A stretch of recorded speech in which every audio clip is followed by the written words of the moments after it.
Good evening and welcome to all of you out there on the World Wide Web.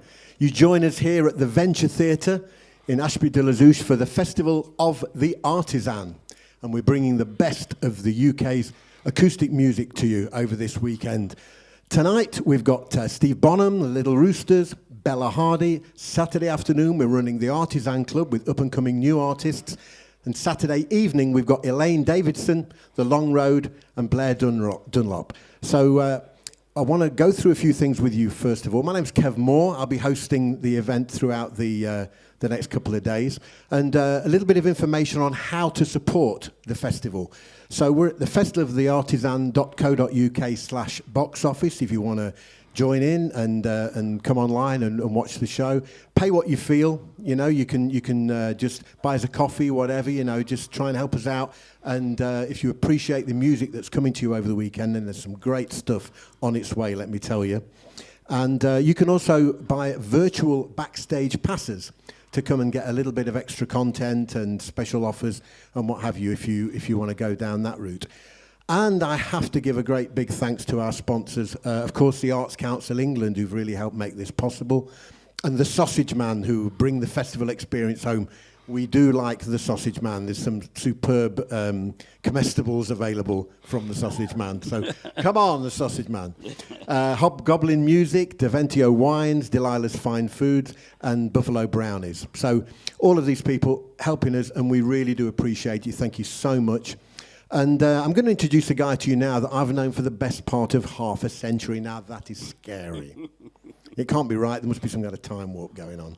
But, yeah, this guy and I go back a long way, and we're making music together again now. And we first wrote a song together when we were children, but the less said about that, the better. So I'm going to give you, ladies and gentlemen, on the Festival of the Artisan, our opening act for the weekend, Mr. Steve Bonham. Hey, thank you. Well, Christopher, we did it. You're the President of the United States.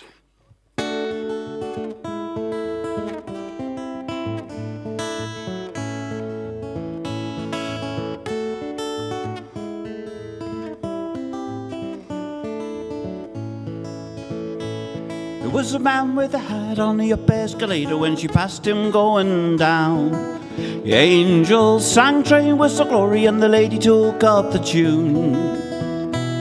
She put her head to one side and seemed to see you later on the roofs of the Spanish town. You're the brother of a summer sky, I'm the sister of a dirty moon. You're the brother of a summer sky, I'm the sister of a dirty moon.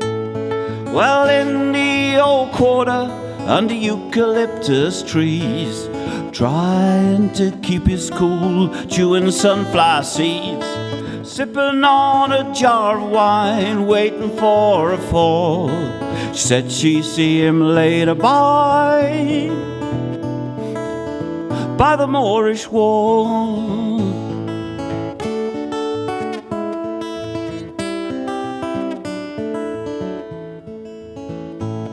Well, the cricket sang and the hat was pulled lower, cracked her serenade.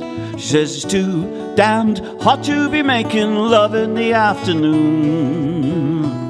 But when the sky turns to purple, it's then I look you over and I'll take you to my brick bass bed. You're the brother, sunburned sky, I'm the sister of a dirty moon. You're the brother, sunburned sky, I'm the sister of a dirty moon. Well, in the old quarter, under eucalyptus trees, trying to keep his cool, chewing sunflower seeds, sipping on a jar of wine, waiting for a fall. Said she'd see him later by the Moorish wall.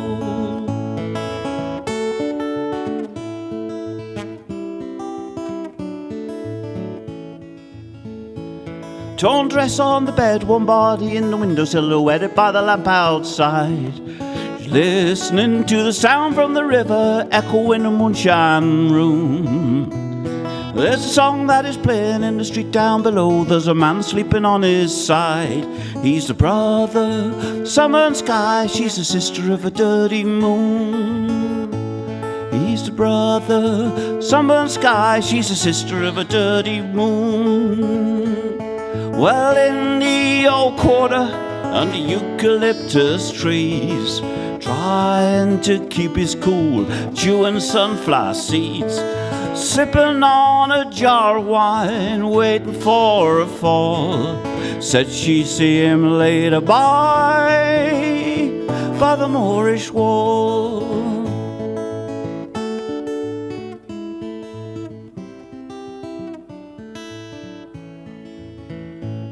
She's a sister of a dirty moon. Sister of a dirty moon.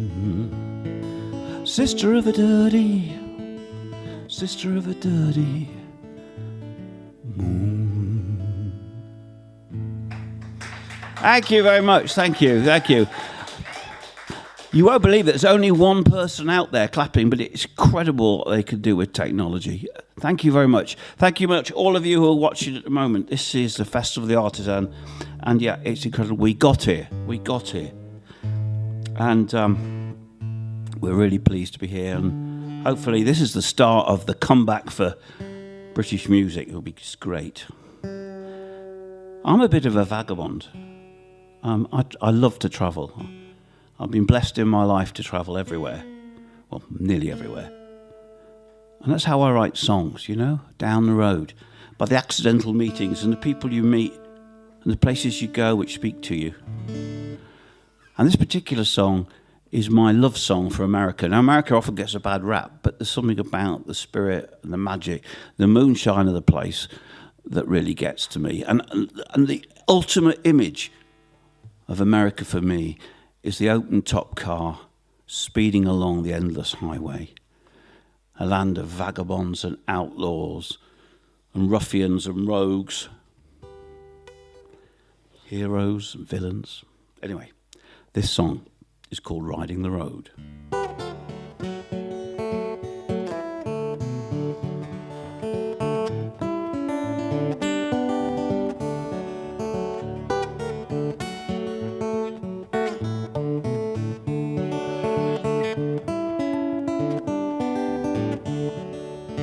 In a stitch back of 61, that smell of oil and rust, beat up old convertible whose soul is made of rust.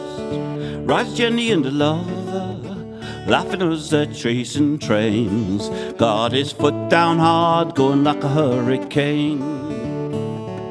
Behind the car, the blue stem grass is dancing in the haze, swaying to the rhythm of the passing of the days. She remembers the man who told her once, this moment's all you've got. No point here a longing for things that you have not. Riding on the road that never ends. Riding on the road that never ends. From a stop a long way back, still lingers on his tongue. Bitter taste of coffee, he's humming a Bob Dylan song. Country boy is picking out where the rebel soul begins, thinking if it all comes down it would not be a sin. Behind the car the blue stem grass is dancing in the haze, swaying to the rhythm of passing of the days. She remembers the man who told her once, this moment's all you've got.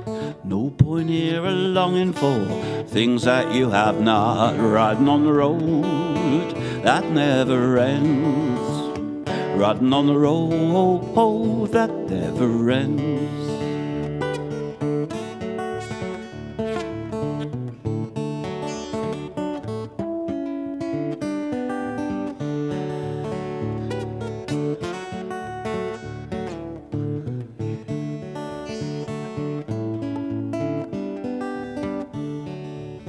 In a homemade dress, cotton flowers in the wind, says, babe, you're looking fine. She's turned to him and grinned. He can't help but noticing on the curve of her sweet breast, a drop of beer still lingered there at rest. thinking they should stop some time, for the shadows turn to gold, to make love under the shooting stars, for the night grows cold. So little lad encircles her, from this place she's born. It would be the sweetest thing, wake with her at dawn, riding on the road that never ends, riding on the road that never ends. Later under the tree of night, as the stars dance their pavane, running from an eastern light in the wake of a caravan. Somewhere in the inky dark, prairie dog he makes his move. Is he just a punk on fire with someone left to prove? Jimmy's curse, she sometimes thinks, keep looking for the grail. There's dollars in his old blue jeans, freedom kinda frail. Flew across the universe, two birds won't get caught. He might be the rocket man, she's the astronaut, riding on the road that never ends, riding on the road that never ends. We're riding on the road that never ends. We're riding on the road that never ends. Thank you, thank you. Thank you. Part of the festival, we really wanted to kind of break down the kind of barrier at the front of the stage between audience and performer, because we all believe that barrier shouldn't exist. And one of our ideas was to do this project called Extraordinary Stories, the extraordinary stories of ordinary folk. And what we did was invite people to suggest stories from their own family, because I passionately believe every family has heroes, every family has extraordinary people in them, and we should celebrate them. We should celebrate them. And I got, in fact, down to 2 stories, and I'm going to play one of them because it wasn't quite finished. I thought I might get there, but I didn't. Hopefully by tomorrow. And this is an amazing story from a guy called Griff Caldwell, and he comes from Guernsey. Now, those of you not listening in the United Kingdom might not be sure where Guernsey is. It's a small island between the bottom of England and France, very small, and it was one of the few parts of the country that was invaded during the Second World War. He made a bolt for it and got out before things went badly wrong, and ended up in the army. Now, he was just a son of a school teacher, and he ended up. This guy was obviously made of the right stuff. He was awarded 2 military crosses, one for after being ambushed, rescuing, getting his men out from the trap, and then going back to fetch a wounded colleague. And he joined the SAS, and he fought in the desert. He was in Malaysia. What a story! But then I suddenly thought, crikey, I've got 3 minutes. How do you make a story of a man like that in 3 minutes? And what I suddenly thought one day, I imagined him sitting on the island, which he clearly loved, watching the sea, and just in this beautiful place, but remembering the past. And he was a man who not only was a great soldier, but he was passionate about birds and flowers, and that kind of thing where he's in his world became the basis of this song, which is called An Old Soldier Sits in the Evening Sun.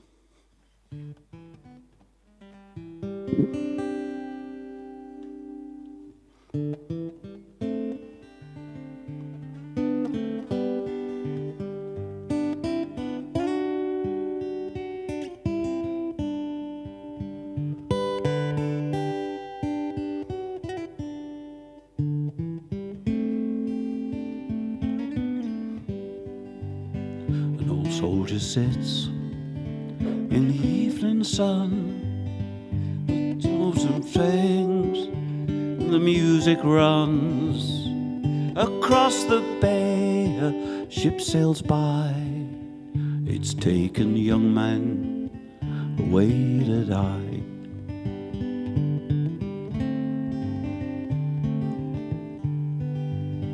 There's a scent of blossom from the cherry tree, but sulphur lingers in his memories. Don't call him hero, it won't take that. No need for bugles from where he sat. This is my island, this is my way. This I shall cherish at the end of the day. All that I fought for, this much is true. This is my island, I give it to you.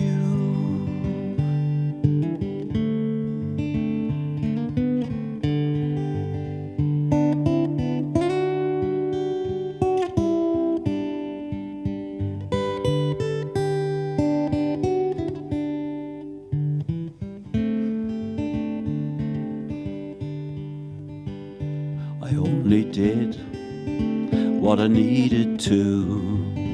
I knuckled down and saw it through. Carried my friend through the smoke and haze. Made my way through the landmine's maze. This is my island. This is my way. This I shall cherish till the end of my days. All that I fought for, this much is true. This is my island, I leave it to you. This is my island, I leave it to you. Thank you, Gemma. Thank you.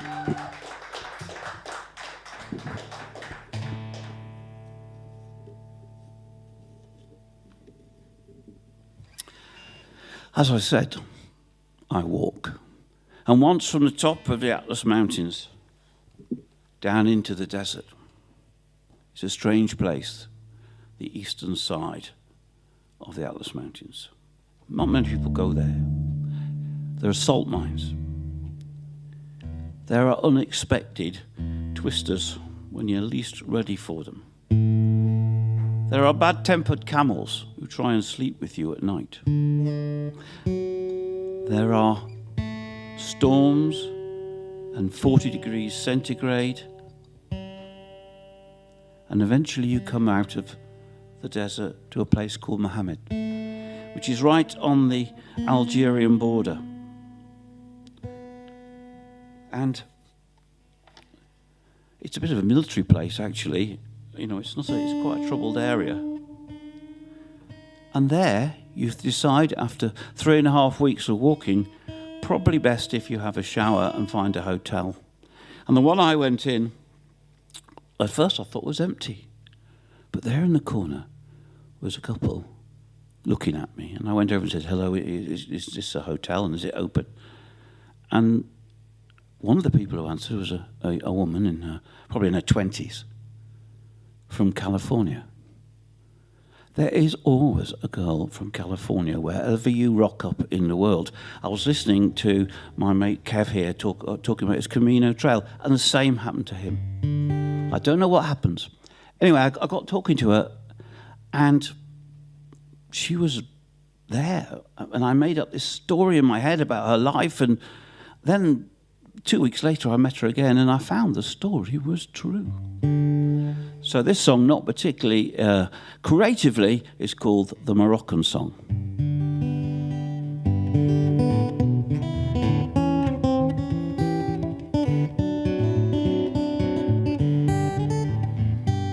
It's dirty, thirsty, cracked up street with a Coke sign over the bar, where a watermelon man sells sunshine gold in the veins of the old bazaar. The gap-toothed fella and the cow with one eye keep a watch on things as they pass. Under tamarind tree by the old village well, some sweet tea from a glass. And the California girl's been a long time on the run, with an email from her mother and a letter from her brother saying, we're so sorry that you've gone. Dirty, thirsty, cracked up street with a Coke sign over the bar, where a watermelon man spells sunshine gold in the veins of the old bazaar.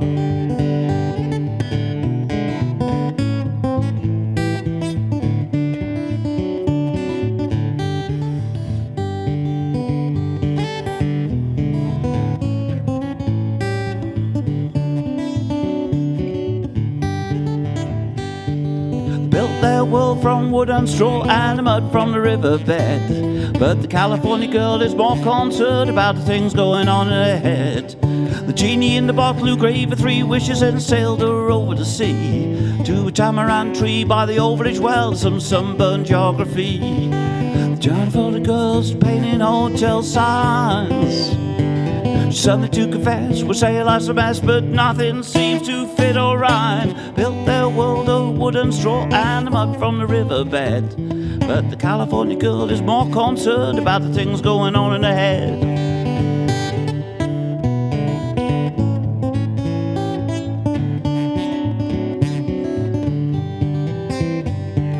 Well, lights went out round the swimming pool, there's Twister over the dunes, but the California girl is out there walking in the shadows of a dead-eyed moon. And the man who bought the hotel and the boy who made the chase who wrapped themselves in blue, smoking on Moroccan, believing they're forgotten from a bad time point of view.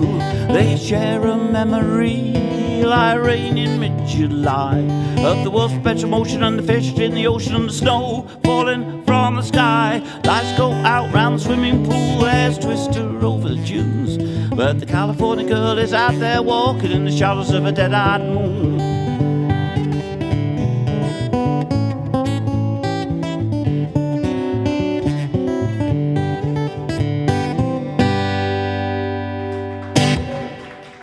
Thank you, thank you. One of the strangest things about America is their motels. I don't know whether they were like this before the film Psycho or just happened to get like that afterwards. I love them. I've stayed in dozens. But they are quite mad. They're quite mad. They're not like our posh and princey little hotels here. They're all the same. They have a veranda. They have a great big air conditioning system. They have a bath that you can't get wet in. They have coffee machines and a television the size of Wembley Stadium. And usually when I arrive in America, I got jet lag, so I'm awake at 4 o'clock in the morning, and they have hours and hours of something called infomercials, which are like 10-minute long adverts pretending to be scientific, proven. All sorts of people saying, this transformed my life. And I saw this great advert for tater mitts. Tater mitts were gloves you put on that instantly, when you rolled them, a potato in them, cleaned, were ready. And then another one was, I don't know if I should mention this because it's a bit earlier. It was called the Comfort Wipe. It's probably best not to go in what that was.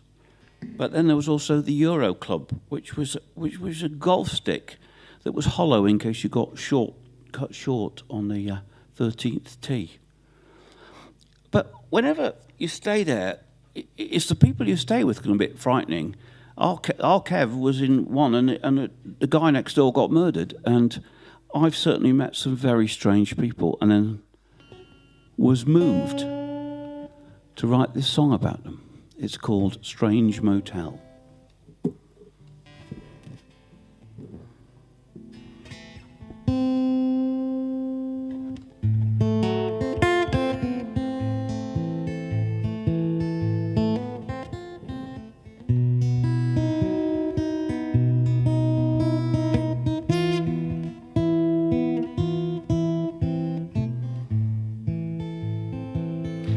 watches some old show, drinks his coffee on repeat.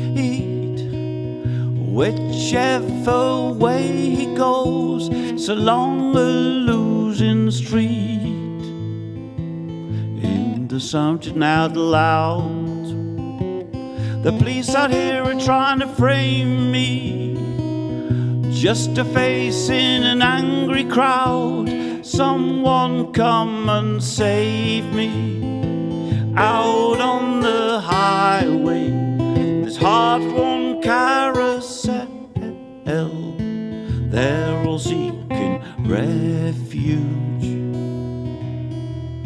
in this strange motel. In the room across the hall sleeps the lovely Madalena. All her hopes are in a hold, all life like a weather vane. Jack and Sue are making love. He's never seen a girl so naked. Gives his thanks to the Lord above. He found this room vacated. Out on the highway, this heart-worn carousel, they're all seeking refuge in this strange motel.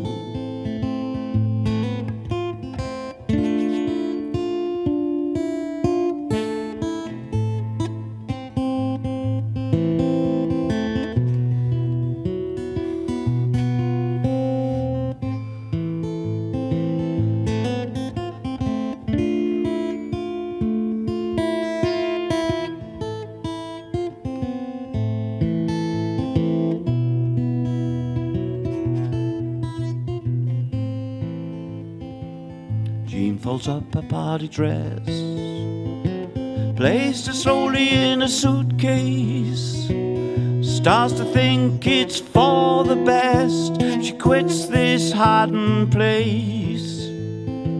Then the car school starts to go, gets some ice from on the landing.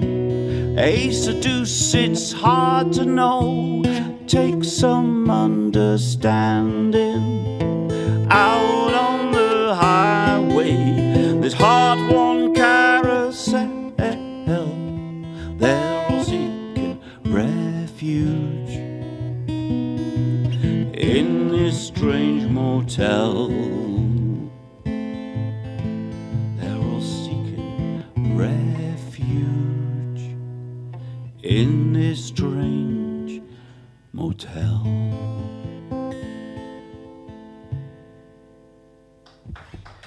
Thank you.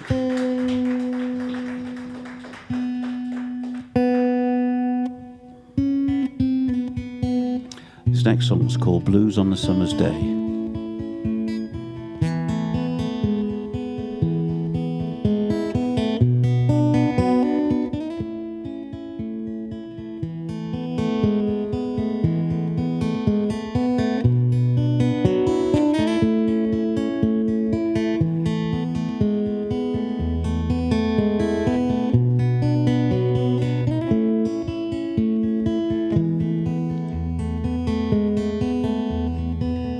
Jenny, she is waiting the setting of the sun. Been contemplating how the day had run. Bird flies high and cries some, cow drift by and hide some. Jenny, she is waiting setting of the sun. Don't fly to Georgia, don't fly to Spain, don't go chasing galleons along the Spanish Main. Knight in shining armor, cowboy in the hay. When you're feeling lonely, with the blues on a summer's day.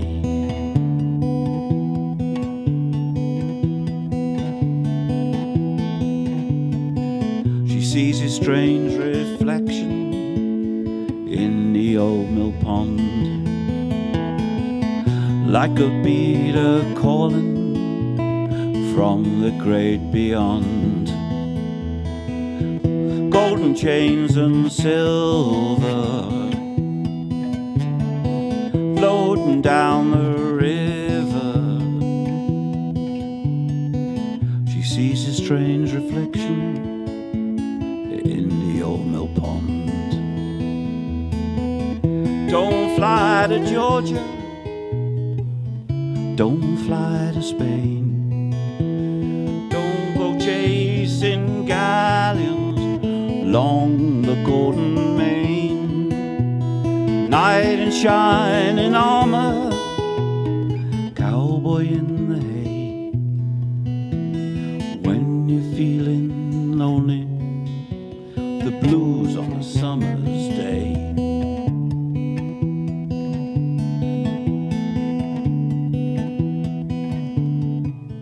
Jenny bends her steps to the curving of the road,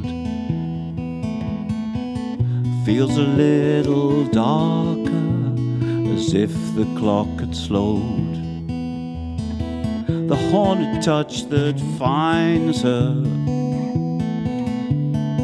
forgotten note that binds her. Jenny bends her steps to the curving of the road. Don't fly to Georgia, don't fly to Spain, don't go chasing galleons along the golden main. Knight in shining armor, cowboy in the head. When you're feeling lonely, with the blues on a summer's day.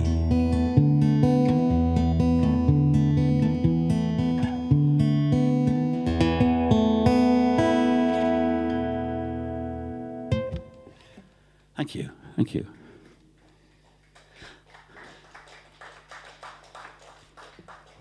Thank you. So I was trekking through the Appalachian Mountains, and after 5 or 6 days, I was done for, and I ended up in this little town. Town is an exaggeration for a place with the Webb Brothers store and 4 houses. The Webb Brothers store was like something you see out of an old James Dean movie. It's US mail sign half hanging off, a Coca-Cola sign, a broken gas pump, and a shop that sold mostly grits and bullets. And I was trying to find out how I got out of there. And I was fast asleep in the store in a big leather chair they conveniently had. And as I woke up, I saw this big tall guy talking, slightly chatting up the little girl behind the counter. And he was saying the most extraordinary things to her. He basically said, I don't work, I just ride my motorbike. And I don't believe in work. And I just live on my motorbike and I travel around. But I do have the world's long distance mini bike record. And I kind of looked, and then he left. And I kind of fell back asleep. But when I woke up later, I thought, did I just dream that? I mean, who has the world's longest mini bike journey? Anyway, when I got back to England, I looked it up, and there he was, Kevin Beener. In fact, I was talking to him on Facebook today, and he rode a mini bike. He's 6'4" from the Mexican border to Alaska, and that's what he does. When you see him, you think he must be a hippie or something, and he kind of is, but he was in the Marines. He's always pains to point out he didn't shoot anyone.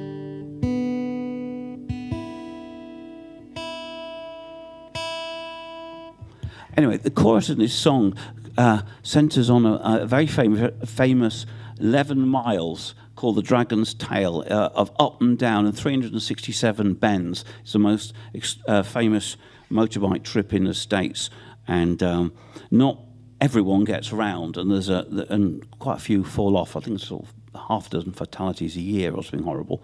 And when they rescue the bikes that have fallen off the mountain side, they hang bits of them on a tree at the bottom called the Tree of Shame.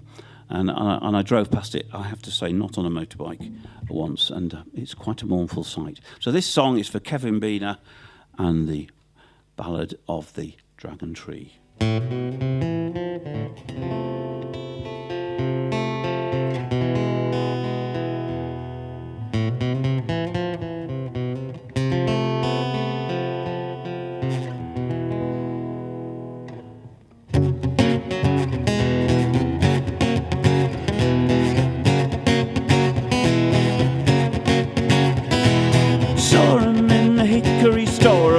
Town down south, red bandana and a sunburned shirt and a grin upon his mouth.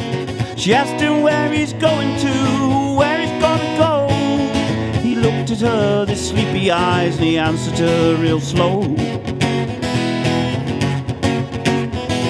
There's no call for work round here, 'cause economy's running tight.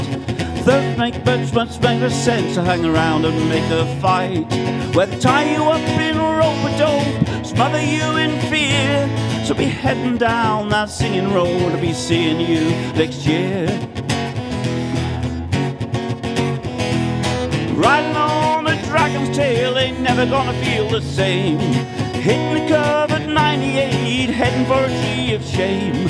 And the dragon tries, and so do I, the kiss of the morning sun. To think of you I may not do, love you more than anyone. Sun on my back in the early morn, and the Harley running hard. Smell sweet clover in the evening air, and some sleep in the old barnyard. Scent of the pine on the winter's breeze, sage on the desert breeze. I don't give no mind to the weather girl, you know she's just a tease. Riding on a dragon's tail, ain't never gonna feel the same. Hitting the curve at 98, heading for a tree of shame. And the dragon flies, and so do I, kiss of the morning sun. Sway with you I cannot do, but I love you more than anyone.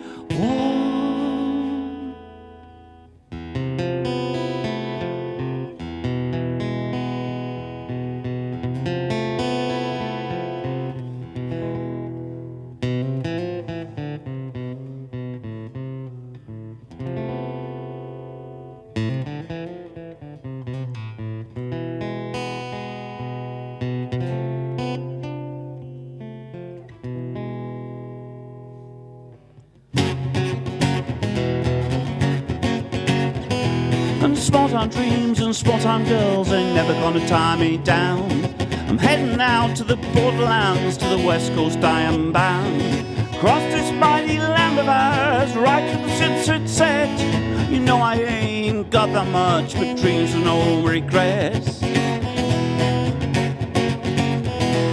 Riding on a dragon's tail, ain't never gonna feel the same. Hitting the curve at 98, heading for a tree of shame. And the dragon flies, and so do I, and the kiss of the morning sun. To stay with you I cannot do, but I love you more than anyone. Saw him in the hickory store of a one-eyed town down south. Red bandana and a sunburned shirt and a grin upon his mouth. Saw him in the hickory store of a one-eyed town down south. Red bandana and a sunburned shirt and a grin upon his mouth. Thank you.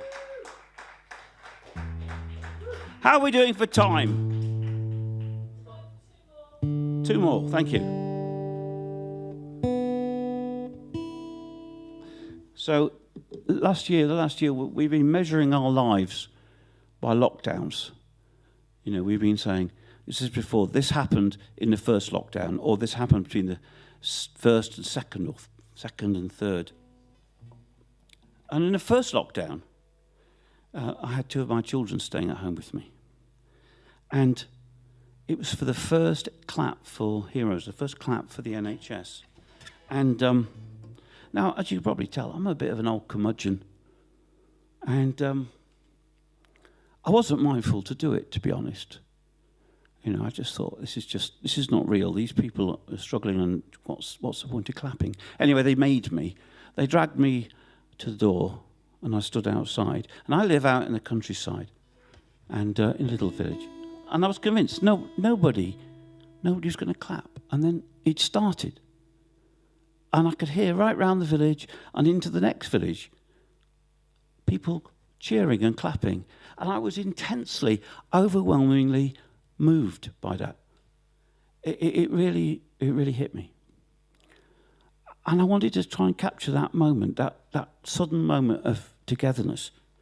And I felt, you know, our government, I don't want to get political, I don't want to be, but sometimes there is some good here. There is some good in this place. And I wanted to write a song about that moment. And I wanted to also write a song about England. The Irish have lots and lots of songs. And the Scots have lots. And even the Welsh have songs about saucepans and things. But there ain't a lot of songs about England. So this is my song about England.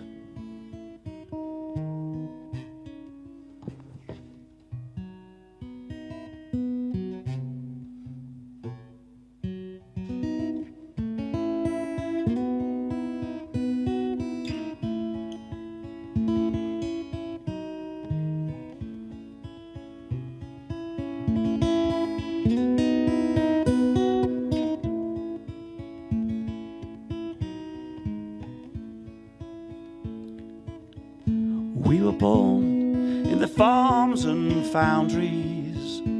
This is my England's yours. This is my land without walls or boundaries. This is my England, yours.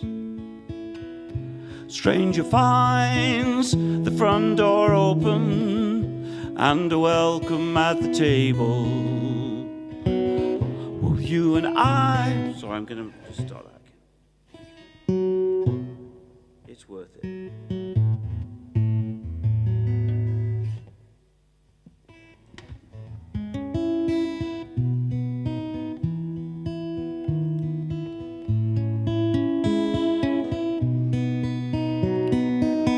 A stranger finds the front door open and a welcome at the table. And you and I will meet again just as soon as we are able. Empty streets and lonely highways still echo in the night. The sound of love and someone crying, let's hold a better light.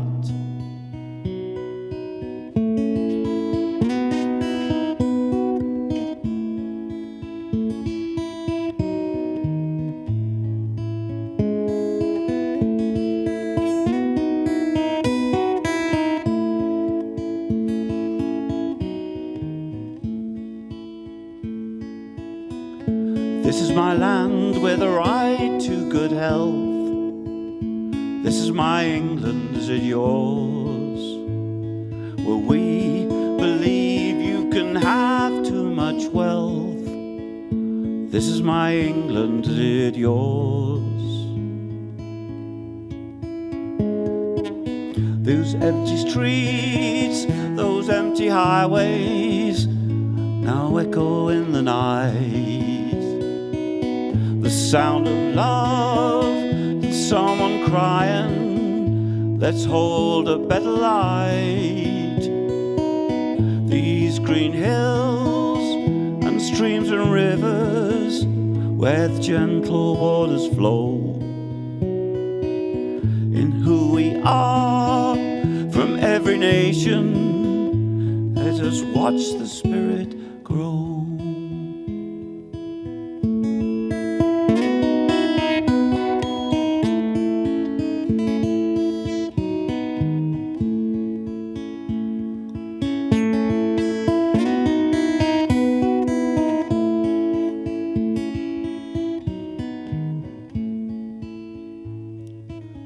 house next door to the streets of Dover.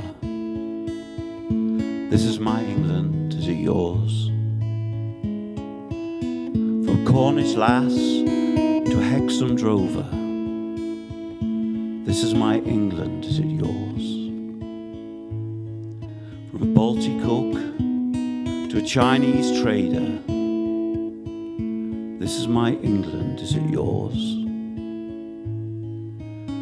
The refugee who said this land saved her. This is my England, is it yours?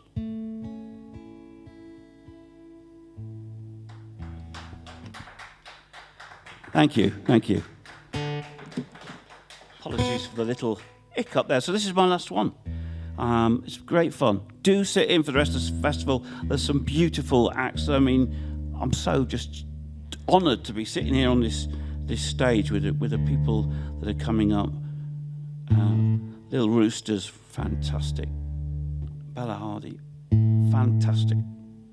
Absolutely fantastic. And tomorrow, well, it gets better and better. So thank you, Mr. Sausage Man, and all your friends. You've made some people happy. How we got this far without us spluttering over that, but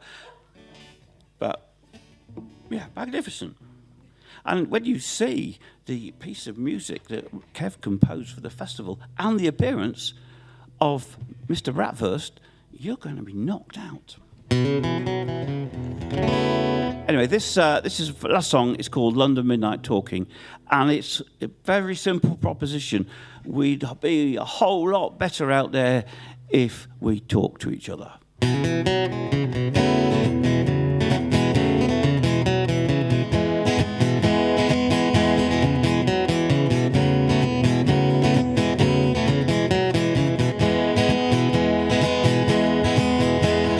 London midnight talking with dreams of bought and sold, and I felt the land against me as we struggled through the cold, through streets of would-be diamonds, the streets of riddle fame, and our master words were silent, watched her lips still shape the name. And I do not believe in anything, mostly I'm enemy. Qui sais-je, qui sais-je. And there's nothing that's worth fighting for, as far as I can see. Qui sais-je, qui sais-je. Lonesome mislingered, or the old serpentine, stars hung bravely like bold Celandine. She summons up old ghosts, the will to hide away. The words still lingered like a spell at the dawning of the day.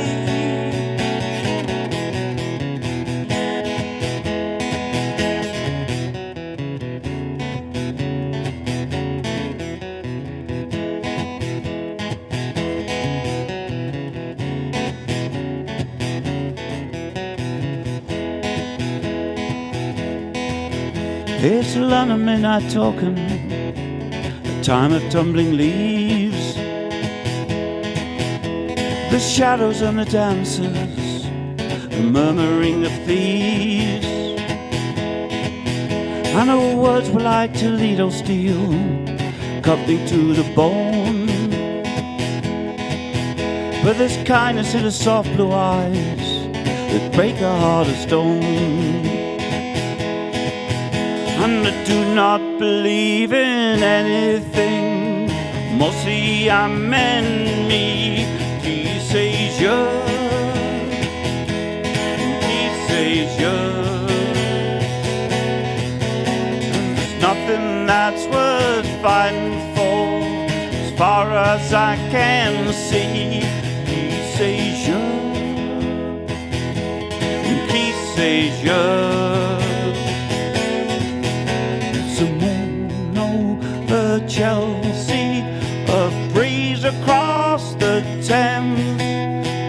Red dress, dark hair, we circle round again. One more for the road to set the night alight. A single kiss and she was gone. Watch the taxis fading light.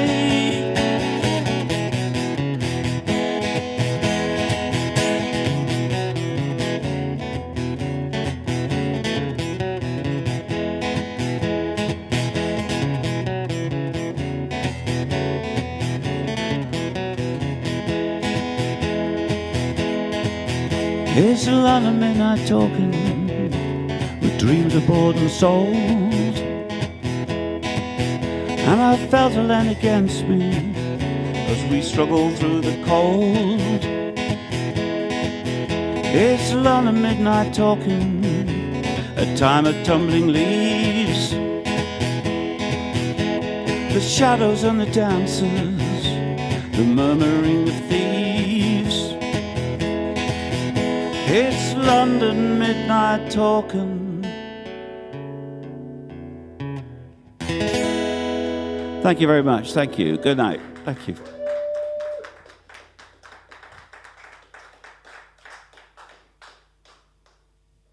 Well, there you go. Steve Bonham, ladies and gentlemen, opening the festival for us. And we're going to be getting Bella Hardy headlining later tonight. But next up, we've got a fabulous outfit for you featuring Chris Hall and Hazel Scott. And they're going to be doing some amazing Cajun and Zydeco vibe stuff. And I'll be introducing them a little later. And we're going to be back in about 20 minutes or so when we've set everything up for them. But in the meantime, we'd like you to enjoy a special episode of the Artisan Music Show featuring my great friend over in California, Ted Russell Camp, who was interviewed for that show. So enjoy that while we're getting reset for the Little Roosters. Thanks a lot.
musicians and singer-songwriters can talk, and I can talk specifically about how much British music has meant, whether it's the Beatles and the Stones or even Oasis and modern stuff, where the British take on rock and roll from skiffle through kind of the psychedelic era, like how much American blues was appreciated by those guys. Oh yeah. And it also, as you know, as a music fan, lifelong music fan like you are, like it's amazing to me how underappreciated that was in America until British ears took it and kind of I don't want to say reclaimed it, but they took it and they made it their own. Yeah. And then all these Americans are thinking, oh my God, Muddy, like Muddy Waters and Howlin' Wolf. And in terms of the Beatles, I'm particularly a big fan of those last few records. Oh, And like we're doing things like Come Together and Get Back. yeah. It's like that really, like they kind of said, okay, let's strip away the artifice and all of the psychedelic stuff and the orchestral additions. As a bass player, Come Together, we're going to love that one, aren't we? Yeah, like, and it really just was this really incredible take on blues rock in a way. Yeah. So that's been huge. Nick Drake is another British artist, very different than the Beatles, but that really just intense and personal, lonely singer-songwriter. Richard Thompson, there's a lot of it. Yeah. One of the things I can also say about going to Europe in general is, I'm not necessarily a country musician, but country is a part of what I do, and roots music, and combining all these classic American sounds, especially also living in Los Angeles, as I'm in a minority.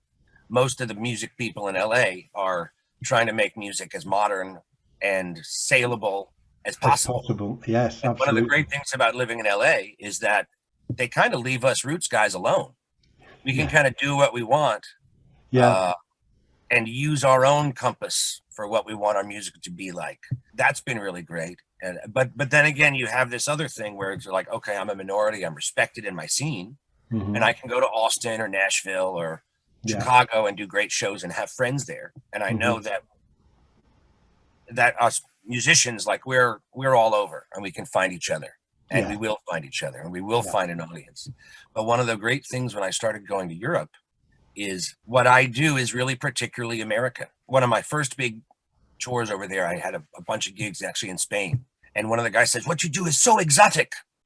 And he was driving me, like we were driving from the hotel to the gig, and he said that. And I'm thinking, wow, this is somewhat old hat, and I'm playing in bars most of the time, while having to argue with the bartender about turning the TV off during our set.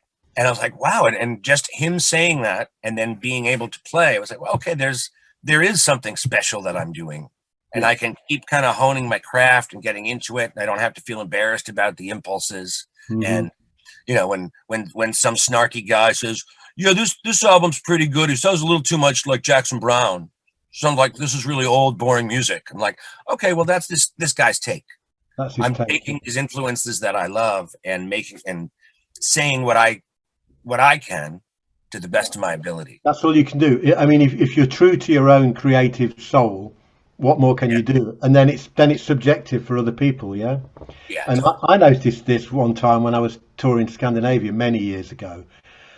Some of the Eastern European bands sort of raving about how do you sound like that together? And there was something about a British band sound that you had together that kind of freaked these guys out, and we just thought, well, we're just a band, and nothing spectacular at the time. But he said, no, but there's something about how you play together, and we don't have that. Why don't we have that? And I'm like, and as you go from country to country, and then speaking about, say, if that comment came in Germany, you think about music like Can, and you think about a lot of the Eastern European music or Eastern European rock. And then, of course, techno and dance music. It's very tight and rigid, which is kind of in line with the German classic sense of precision.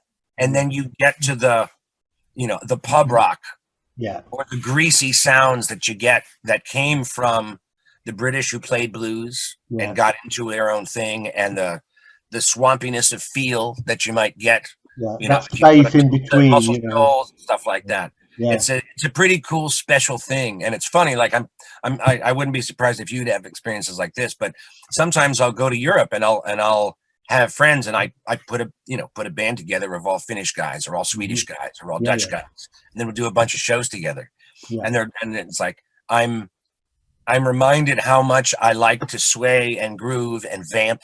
And all right, guys, I know that's how the record is, but if it's feeling good and we want to keep the guitar soloing longer, we will. If the groove is not settling in, then we're just going to vamp on one chord for a little while until it starts feeling great. I'll be very clear. You'll see me saunter on up to the mic and very clearly come in. I like to wing it. I like to improvise. And some musicians even in America are not as comfortable with that. I mean, I think live music. It's a breathing thing, and very much so. I love that, where you sort of say, take another solo because this is really cooking, The song is supposed to end now, but let's keep it going. Yeah, because I'm having a good time. Yeah. Yeah, totally, totally. And that joy translates for the audience too.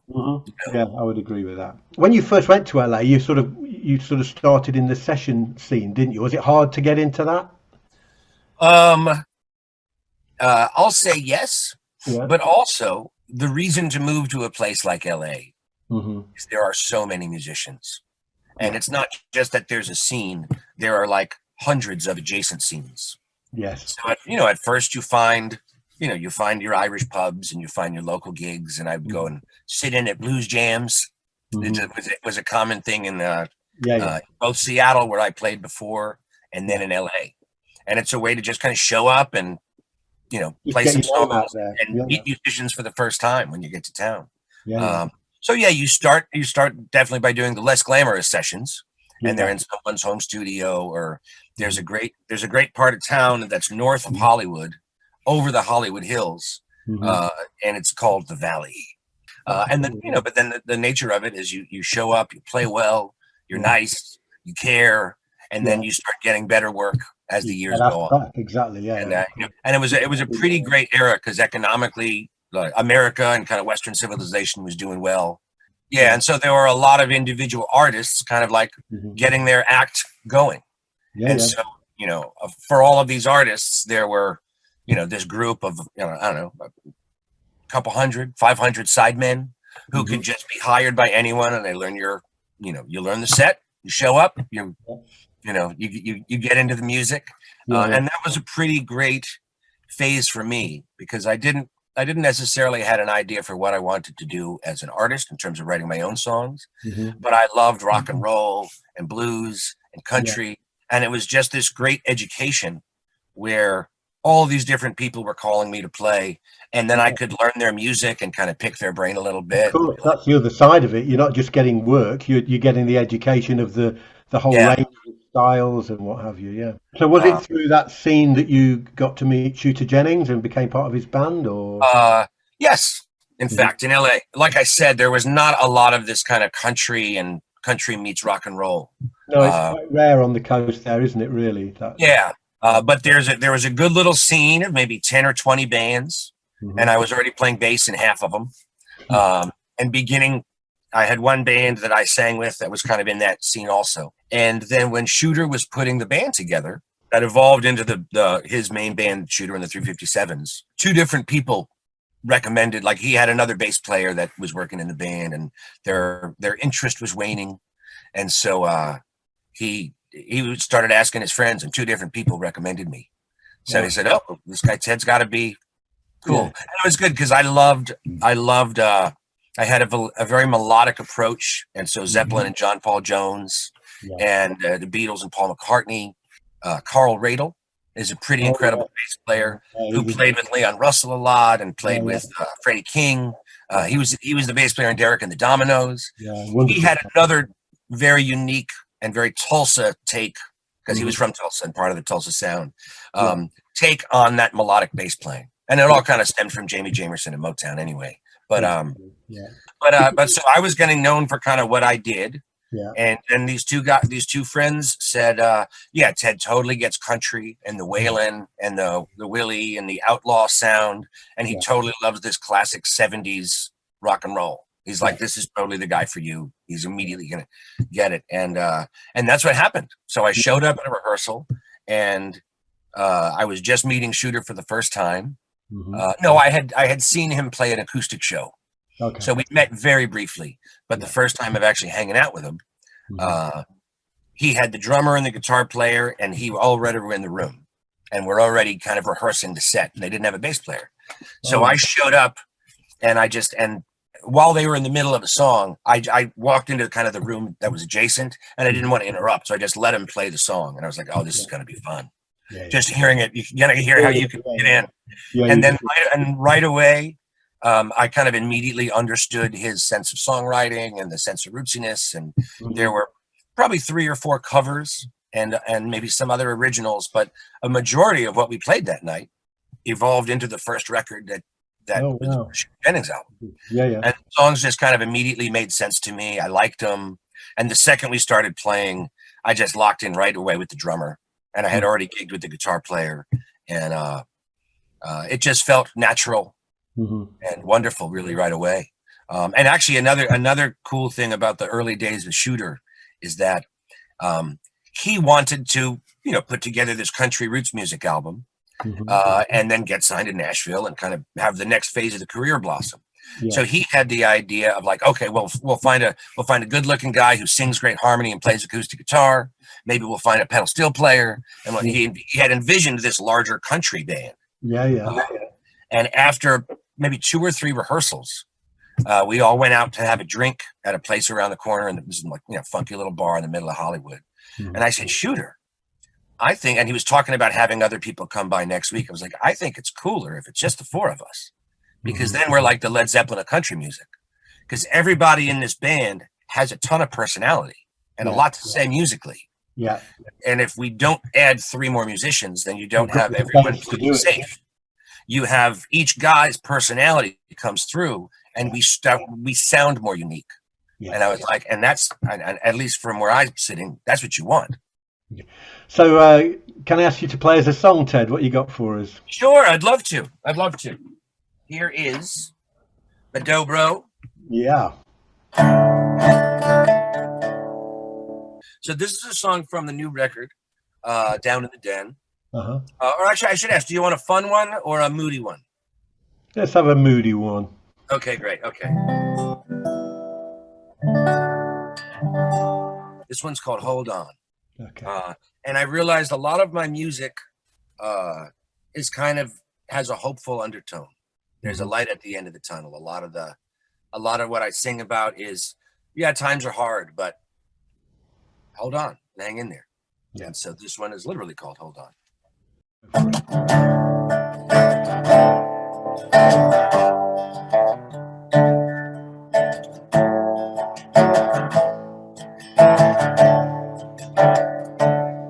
When your feelings start to fade and you're tired and lost your way, been running like a river to the sea. When your love has come and gone and you're barely hanging on, hold on to me. You've been looking for a friend, love loyal to the end, who might even know you better than me. Be the one to hold you and let you know. Hold on to me. Hold on. On and on. Hold on to me. Let go of all your lovers. Let go and let them be. And hold on to me.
Thank you so much, Ted. That's a song for the times, I think.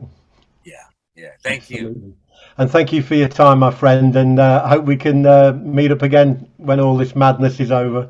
My pleasure, and I would love it. Yeah, thank you so much for staying in touch. It's an honor to be part of the show and be a guest, so thank you. Thank you very much, Ted. Take care.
Welcome back to the Festival of the Artisan, live streaming from the Venture Theatre here in downtown Ashby-de-la-Zouch. Yes, come on, let's give a woo for downtown Ashby-de-la-Zouch. It's the place to be tonight. And you're joining us in all four corners of the world. And don't forget, a little later on tonight, we've got Bella Hardy. But right now, we've got the collective talents, and I mean the collective talents of Chris Hall and Hazel Scott. If air miles are still a thing, these guys are going to be rolling in them because they've been everywhere, all over Europe, the US, and particularly in Louisiana and what have you, sort of really steeping in the music down there. And just in the sound check today, it was taking me back to my time in New Orleans. So you're going to be really in for a treat. I want you to give it up for Little Roosters.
you.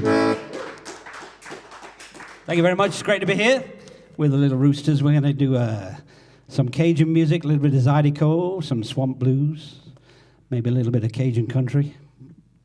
That was a Cajun two-step. We're going to carry on with the Cajun waltz. This is a little thing called the Crawfish Waltz, and it's written about a place in Louisiana called Breaux Bridge, where they celebrate the humble crawfish. They celebrate a lot of little things in Louisiana. They have a buggy festival and a crawfish festival, frog festival. Probably got a COVID festival by now. And we're going to do this one. This one features Hazel on vocals. It's, I guess, one of the first songs that we've been playing together for maybe 10 or 12 years, is it maybe now? 15 years? Oh, something like that. Something like that. And this is one of the first songs we ever put together. A little thing called the Crawfish Waltz. Goes like this.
Thank you so much.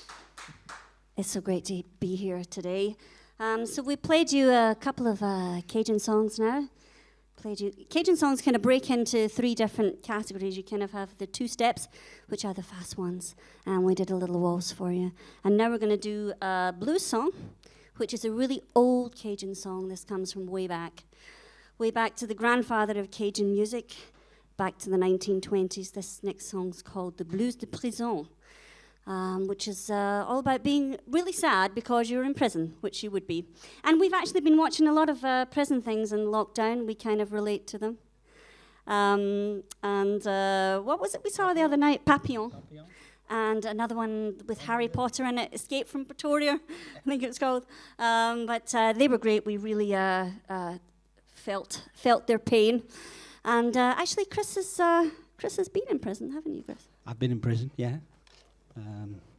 I was not in prison for doing anything wrong, actually. I've done a few things wrong, but got away with it. I was in prison doing a few gigs. I did a gig in Broadmoor. That was interesting. I won't go into too much detail about who was in the audience. Oh, please do. And yeah, that was quite something. And I think we played there twice, actually. So we must have gone down okay. The prisoners in Broadmoor must like Cajun music. And I also did a couple of gigs in a prison in Switzerland in a place called Basel. And basically the deal was we did a great festival. It was like a jazz festival in the middle of Switzerland, paid us loads of money, and they said, well, I'll tell you what, if you do a gig in the prison, we'll put you up in the Hilton Hotel. So we said, oh, yeah, we'll go for that. So we got put up in the best hotel in town, which was pretty amazing. And the thing was, we got to play in the prison, and I just remembered this story in the sound check. We were talking about this in the sound check. So I'll try and tell the story. It's a funny story, or it is sometimes. Anyway, so what happened is we were playing in this prison, and I said to the guy, I said, well, because all the guys were, they let the prisoners into the. It was a bit same sort of size as this place, and I said to the guy, well, I said, what language do they speak? You know, because we needed to know, you know, because it's kind of on the border between, you know, Germany and Switzerland. And I said, well, do they speak German? He said, no, none of them speak German. I was like, oh, okay. Well, French. Shall we introduce all the songs in French? He said, no, there's no point speaking, you know. And then he said, do you know any Turkish? I said, no, not really. So anyway, we decided in the end the best thing was to introduce the songs in English. So we did. We got to the end of the first song, and the applause was a little bit unusual, in that they were very appreciative. They were like, we got to the end of the first song, and there was this huge round of applause, and it kind of went and came to a really abrupt finish, and we thought, oh, that was strange. Anyway, let's move on. So we played the second song, and exactly the same thing happened at the end of the second song, and we thought, oh, okay, we better play the third song. We got through the third song, exactly the same thing happened again. And we thought, okay, this is the way it's going to be. And we played for about 90 minutes, I think, a little bit unnerving with this kind of strange thing going on with the applause. And so we said to the guy at the end, the sort of prison chief prison man, whatever he's called, the warden, you know, we said, well, what was that applause thing all about? You know, why did they just like suddenly stop applauding at the end of the song? You know, at the end of the applause, just kind of like cut off, really, really abrupt. And he said, don't worry about that. He said, that's just because the guy, the boss man, he said, the guy who kind of like controls all the rest of the prisoners, the sort of chief prisoner. He said, nobody will applaud until he starts applauding, and as soon as he finishes applauding, everybody has to stop applauding. So basically, everybody in the audience, all the sort of hardcore prisoners, you know, murderers and thieves and vagabonds, they watch the guy sitting in the middle, and as soon as he starts applauding, they start applauding. As soon as he finishes applauding, they finish applauding. And we're like, oh, okay. Oh. And we said, well, it was a little bit strange. And he said, well, you should have been here last year. He said we had Osibisa, and main man didn't like it. Nobody clapped all the way. Nobody clapped all the way through. Osibisa said they're never coming back again. Nothing against Osibisa, great band. Anyway, that's a prison story for you. Was it good? Any good? Well done. Was it a funny story? Shall we keep it in the act? What we laughably call the act. Hi, here we go. Blues of Prison.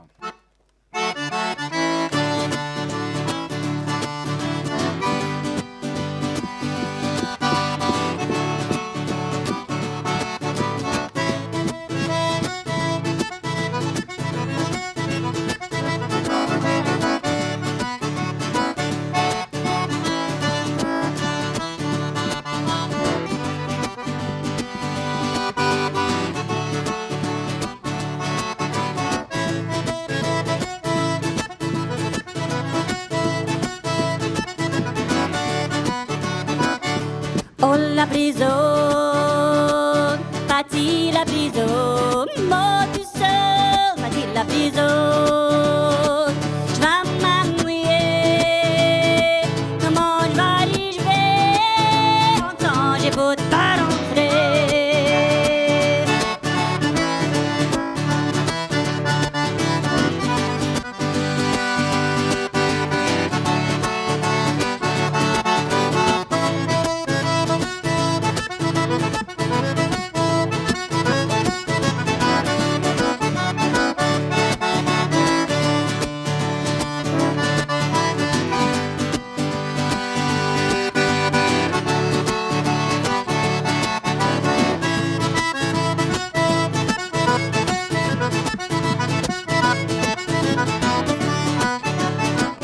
Oh, parti la prison, pour être condamné. Balance de mes jours, toi, balance de mes jours. Ma pauvre maman, vous ayez encore plus bas moi.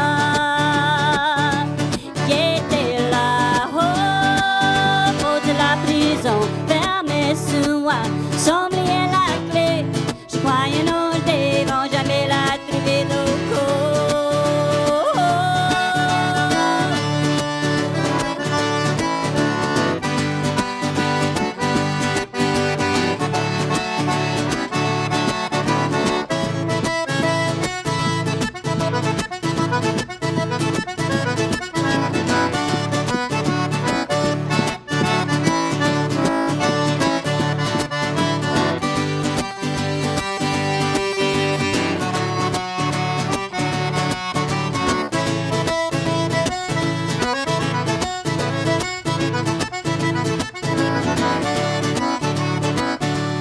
Haute prison fermée, vendredi en soir 6 heures. Ils ont oublié avant la vie matin, la première fois. Ils ont arrivé, je dis trop tard, c'est condamné pour ça.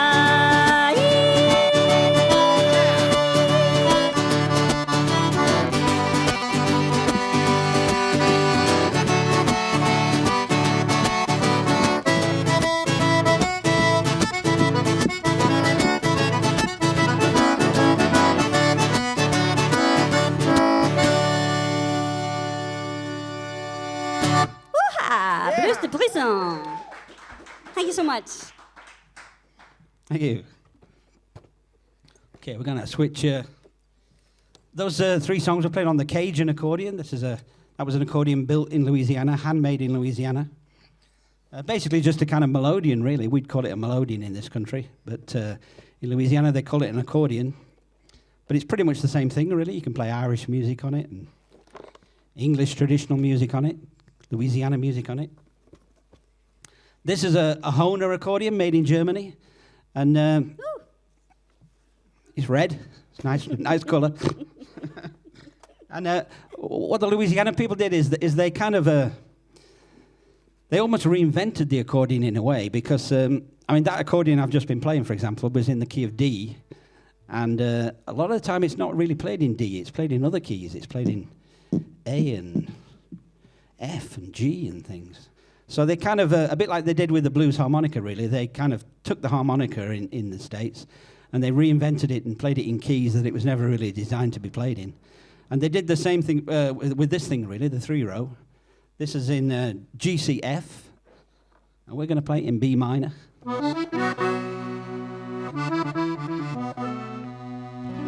This is a song all about coffee, or it started off as a song about coffee. I was on tour in Germany, and was noticing that in the service stations, a lot of the time there was a button that said press here for a free double shot, and I was into, I'm into coffee, so I kept pressing the double shot button, and it just kind of stuck in my mind. Really, I thought double shot, yeah, that'd be a nice title for a song. So I got the title. All I needed was the song, and I wrote this song one morning at about 5 o'clock in a hotel. Woke up early, which was quite unusual, so I thought, what am I going to do now? I thought, I'll write a song. And it started off as a song about coffee, and it ended up as a song about whiskey, double shot of whiskey, and love. double shot of your love. So it's called Double Shot. 1, 2, 3, 4. 1, 2, 3.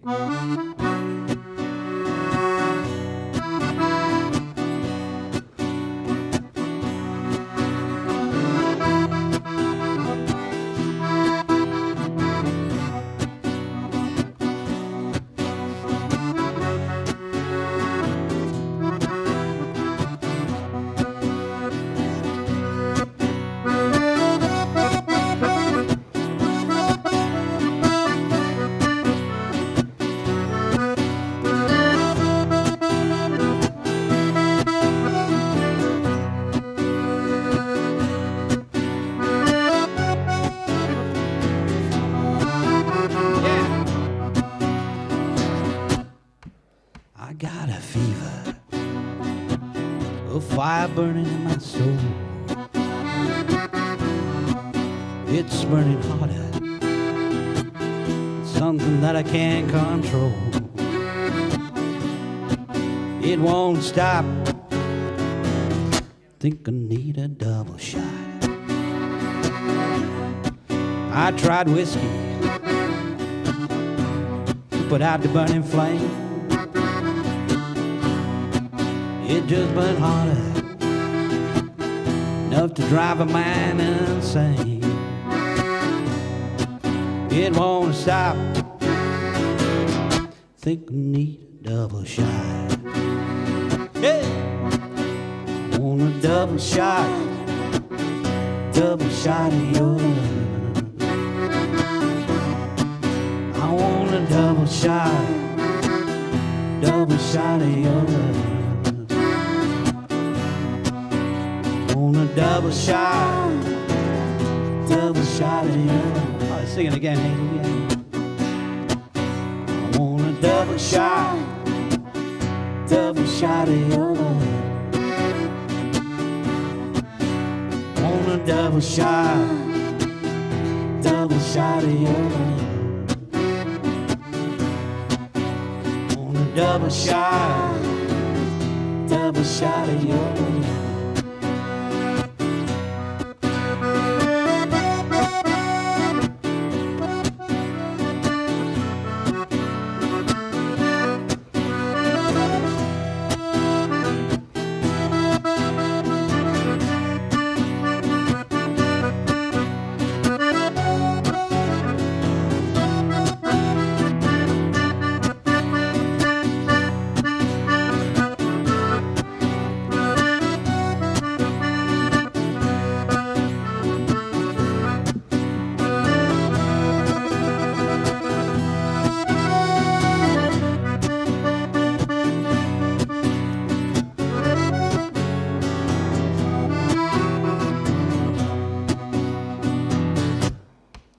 I tried a potion, I got it from a reservoir.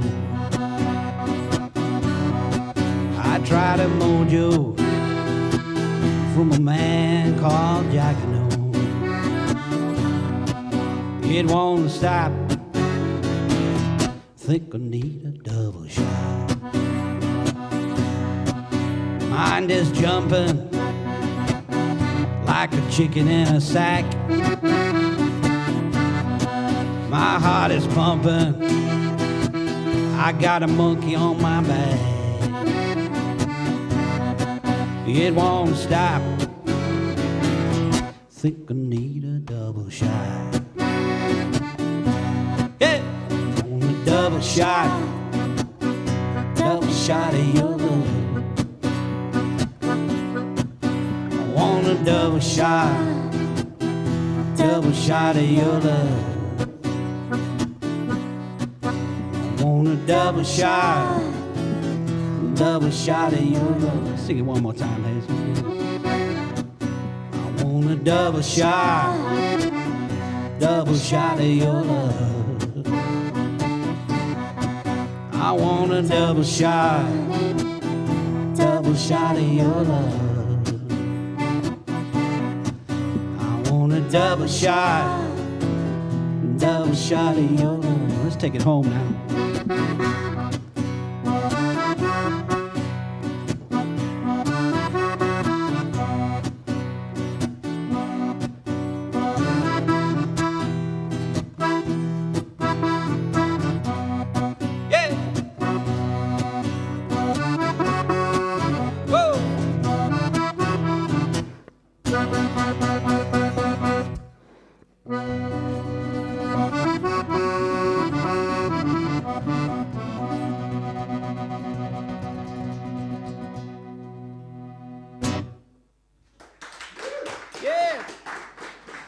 That's a Chris Hoff song there. Okay, we're going to do a song that, it's not a Cajun song or one that we've written. It's one that a lot of people asked us to do, and so we learned it. And it was originally written by Bob Dylan, and then it was made famous by the Old Crow Medicine Show. Try and say that with too many whiskeys. And they did a bluegrass version of this song. And a lot of people have done different versions. You know, you've had Nathan Carter in Ireland who did kind of an Irish version of it, obviously. And there was a pop version done by Darius Rucker. So we thought we'd take it and give it a little Cajun twist. So if all of you out there know this song, do sing along to the chorus with us. Even if we can't hear you, we'll know you're there in spirit. Okay, here we go. This one's called Wagon Wheel.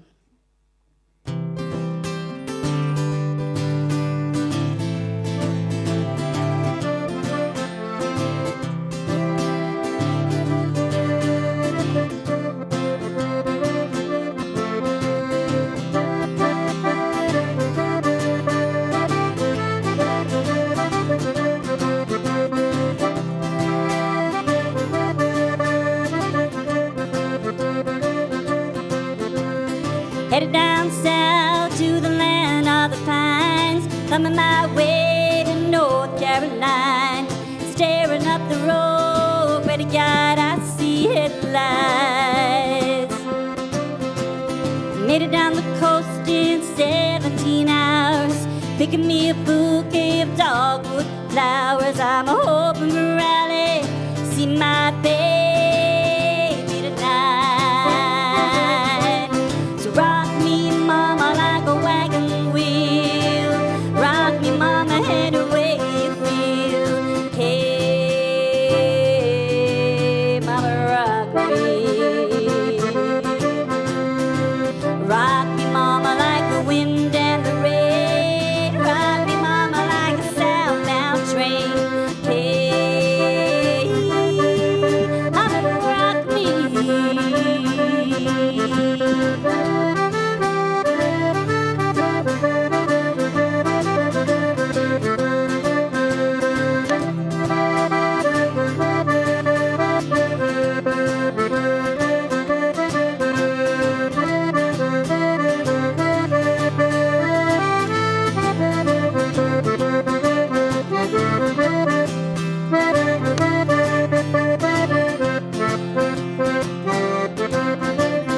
Running from the cold up in New England, was born to be a fiddler in an old-time string band. My baby plays the guitar, I'll take your banjo now.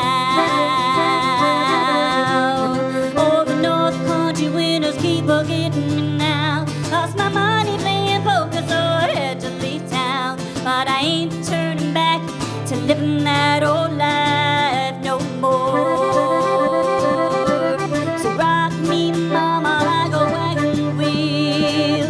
Rock me, mama, head away you feel. Hey, mama, rock me. Rock me, mama, like the wind and the rain. Rock me, mama, like a southbound train. Hey, mama, rock me.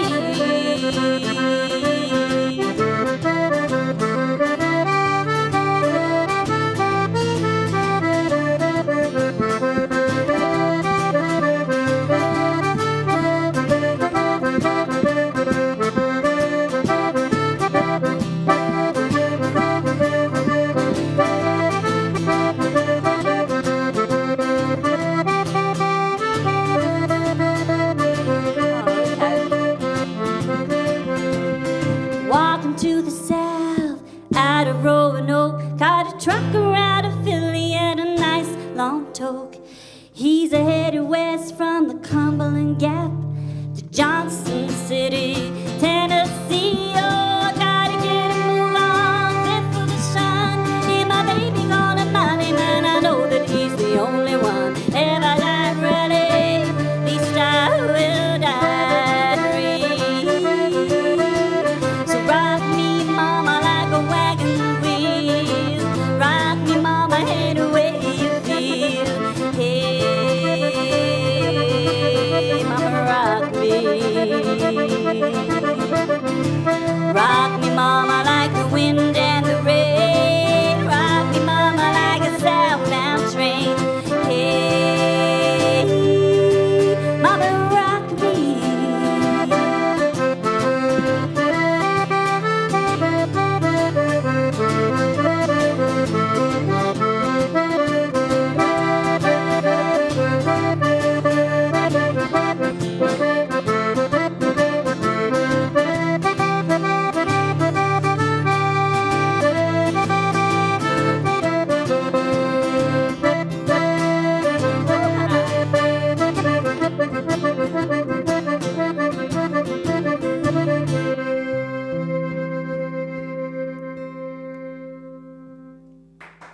Yeah! Oh yeah, Hazel Scott on vocals.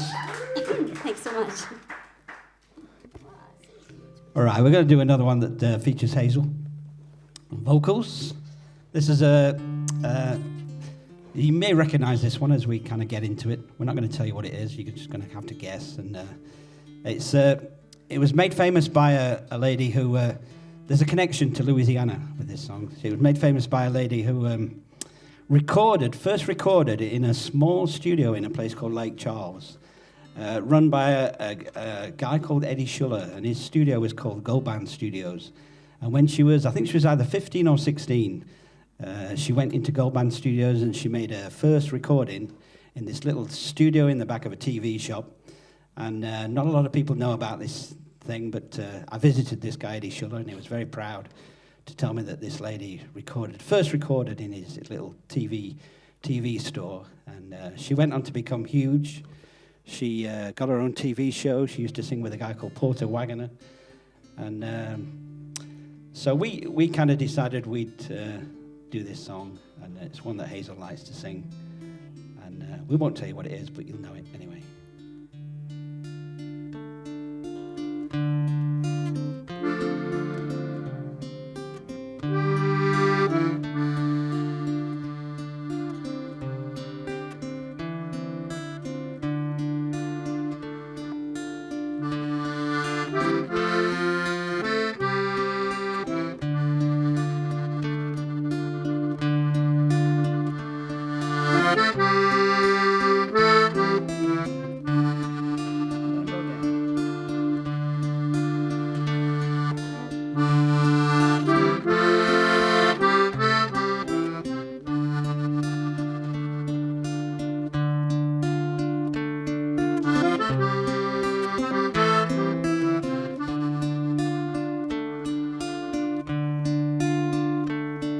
Jolene, Jolene, Jolene, Jolene.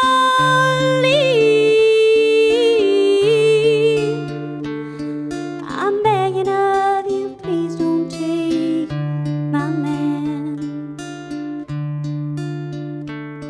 Jolene, Jolene, Jolene, Jolene.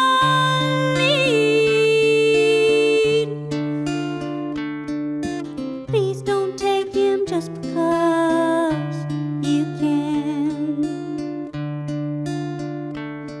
Your beauty is beyond compare with flaming locks of auburn hair,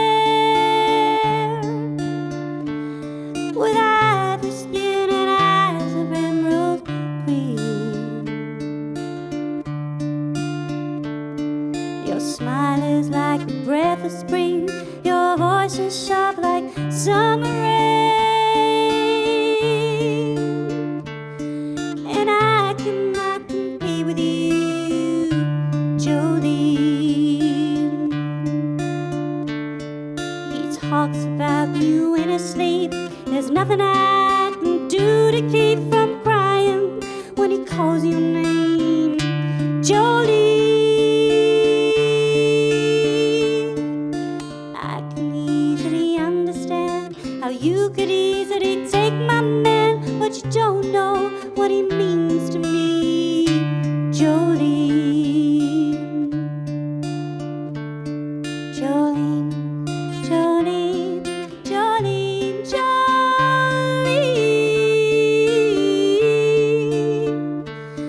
I'm begging of you, please don't take my man. Jolene, Jolene, Jolene, Jolene.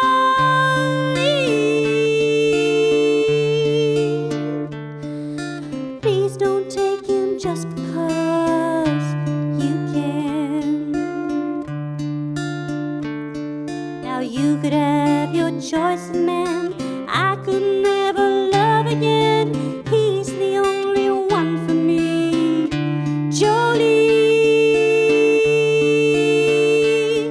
I had to have this talk with you. My happiness depends on you and whatever you decide to do, Jolene. Jolene, Jolene,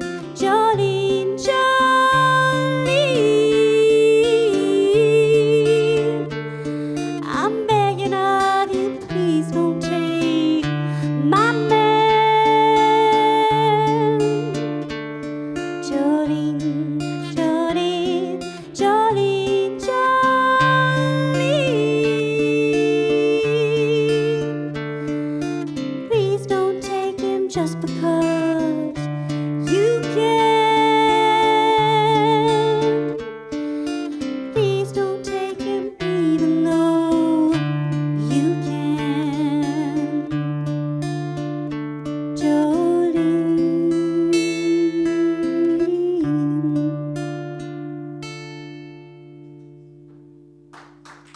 Yeah. Thank you so much. Nothing like a nice bit of Dolly.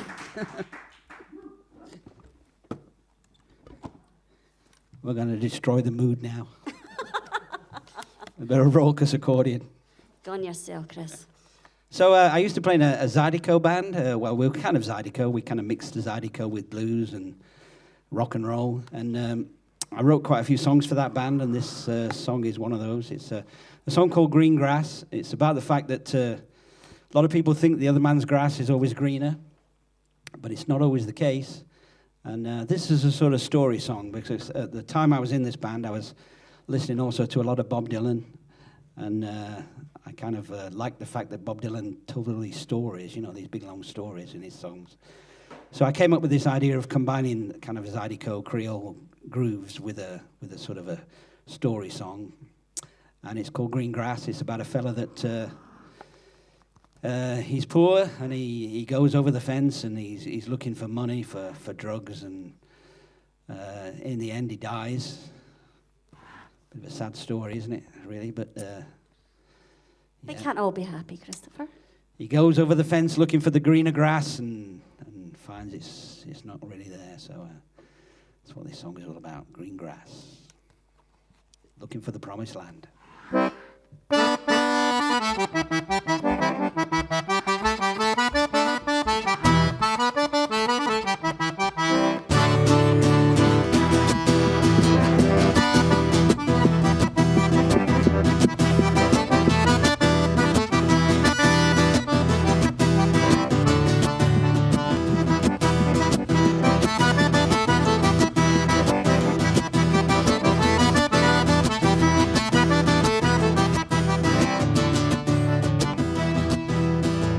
Bobby felt that the grass is green. Bobby sang the blues. People living on the other side, watching Bobby's moves. A lot of people living over the track, they don't know what to do. They need money for the smack and the crack, and they're standing there looking at you. Ah, but Bobby was slick, he was cool, he was quick. He took what he could sell. Oh, soon he's gonna be living where the grass is green. Sick and tired of hell, green grass. Green grass looking over the fence to the promised land. Life don't give an even chance. Bobby played his hand. Green grass looking over the fence to the promised land. Life don't give an even chance. Bobby played his hand.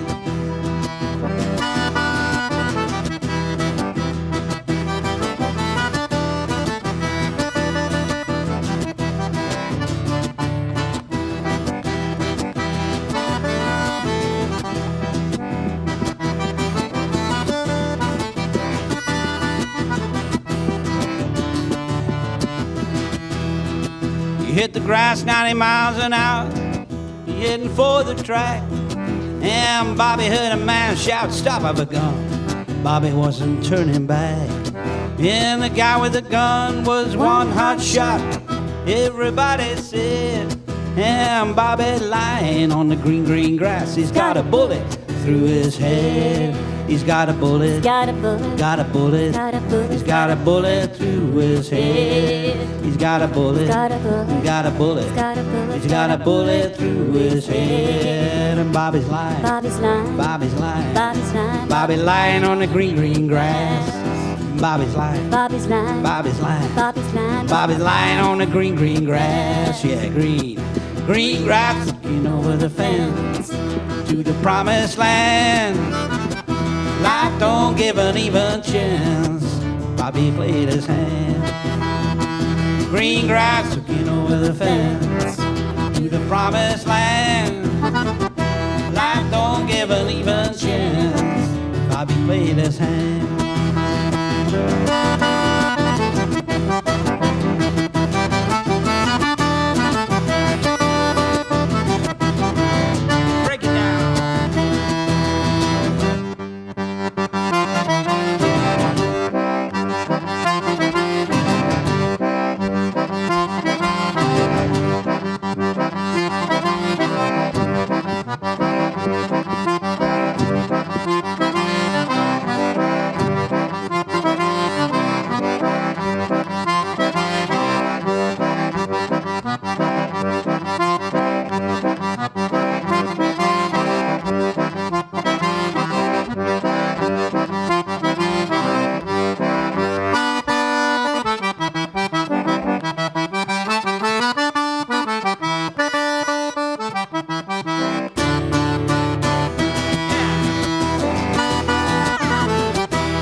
Bobby lying on a green, green grass, got a bullet through his head.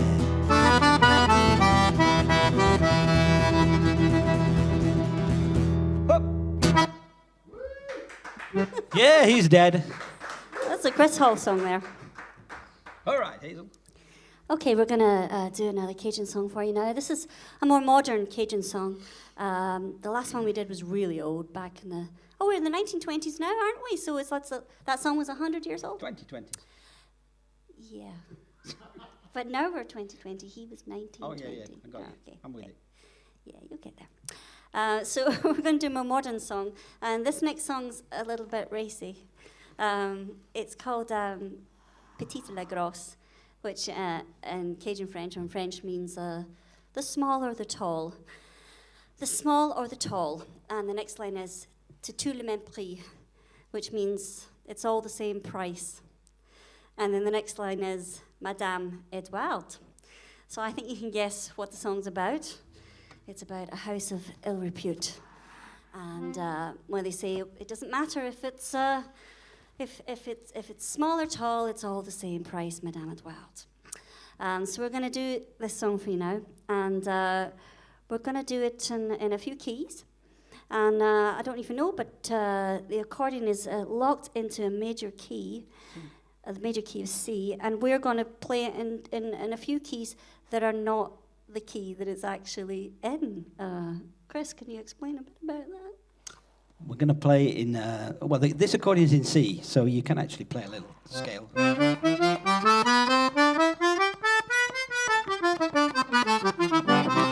Very nice, in the key of C.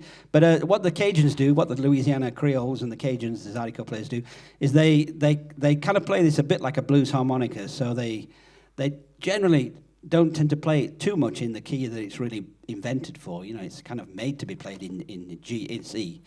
But it's often played in other keys. Getting a bit technical, I know, but maybe it's the technical time of the show. No, we love it. So we're going to do this in F. That's kind of tricky. F is tricky on a C accordion. There's a lot of notes you've not got, but what you do is you play the notes you have got and hope for the best. Some of those notes you haven't got turn out to be the notes you want. Is that right? No. Some of the notes you play are the wrong notes, but the wrong notes turn out to be the right notes. It's blues. We also play this one in G. And there's notes you've not got because this is in C, so we've got some notes we don't have. So we play the notes we do have, and it turns out that the notes we do have turn out to be the right notes for playing blues. So that's kind of basically it. I'll be answering questions at the end of the gig if anybody wants further information on this kind of thing. Yeah, pay attention, there will be a quiz. There'll be some questions at the end.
Petite elle est grosse, Madame Edouard, c'est toute le même prix. Petite elle est belle, Madame Edouard, les grosses pas belle. Donnez-moi les, Madame Edouard, donnez-moi la. Petite elle est belle, Madame Edouard, c'est tout le même prix. Petite elle est grosse.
tous les mêmes prix. Ah, petit de la grosse, tous les mêmes. Whoa.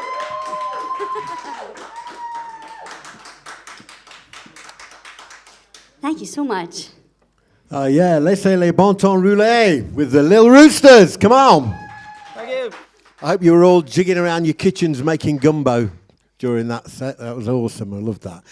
Okay, guys, so once again, thanks to the Little Roosters. We're going to have Bella up in just a few minutes, but around about 20 minutes, I guess. So in the meantime, we're going to put on one of the Artisan shows. But just to let you know, once again, how you can support us in what we're doing here, get onto the festivaloftheartisan.co.uk/box office, pay what you feel, and, try and help us keep the music alive during these tough times. Once again, thanks to all our sponsors and supporters, including the Sausage Man. And we're going to show you one of our Artisan music shows where we feature a great artist called Malmo Watt. We'll be back in about 20 minutes.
This transatlantic connection thing, it's one of those strange things which are kind of, you know what it is, but when someone says, what is it? It can be a little harder to pin down. It's something about taking the musical raw materials around you and from both America and from over here and creating something real and authentic and often very personal. And Malmo Watt, who we're going to see the interview with in a second now, he's almost that distilled. He lives down in London now. He's a Scot and writes across all genres. But you know it's him when he's singing, and you know it's his songs when you hear them. If there was one rule for making this sort of music, you've got to have lived a life. And Mal certainly has. He started on the oil rigs. He's been a journalist. He's done various other jobs. He's down in London now, making a really interesting career on the London scene. So without more introduction, let's hand over and listen to what he's got to say. All recorded on an extremely hot day a few weeks ago.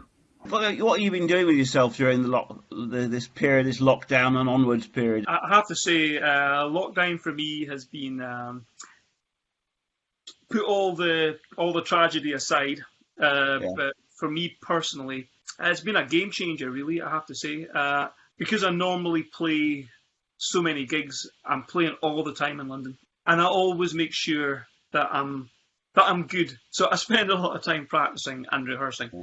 Which does tend to make me not manage to have the time to, I suppose, to devote to writing new songs and new material. So having that pressure taken off me of not having to perform, it's just, it's kind of filled that space with new songs. I put out a new EP called Scale, which were sort of 3 songs about, kind of set around the Appalachians, but sort of set around Scottish emigration and American immigration. Those 3 songs would never have appeared had it not been for lockdown, because the usual studio that I work with it's also in lockdown. I had to do every instrument on my own, which I found so rewarding. And this particular EP for me, it's changed how I'm looking at music and how I'm looking at presenting myself, because it's had a really good reception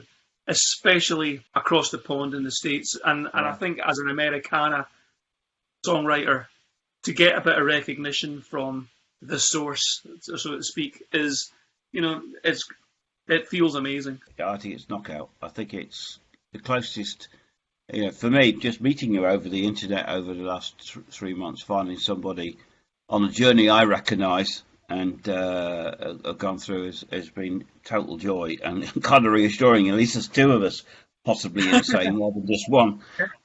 What's the story of how you got to where you are now, though? Well, definitely my mum, probably the biggest influence on me, was my dad worked. He was a tree guy, a silviculturist. So he worked for Cadbury's out in West Africa, and he worked for the Ashanti goldfields in Ghana. I grew up with no television, no radio, just books and my mum's record collection, which was huge. She just loved everything from Motown to whatever was the latest pop. You know, and she actually had this Transatlantic Records. It's an old British label that no longer. Brilliant label, yeah. They no longer run, and it was like a taster. So it had Pentangle, Burt Jansch, John Renburn, a rock band, a 3-piece called Stray. I think being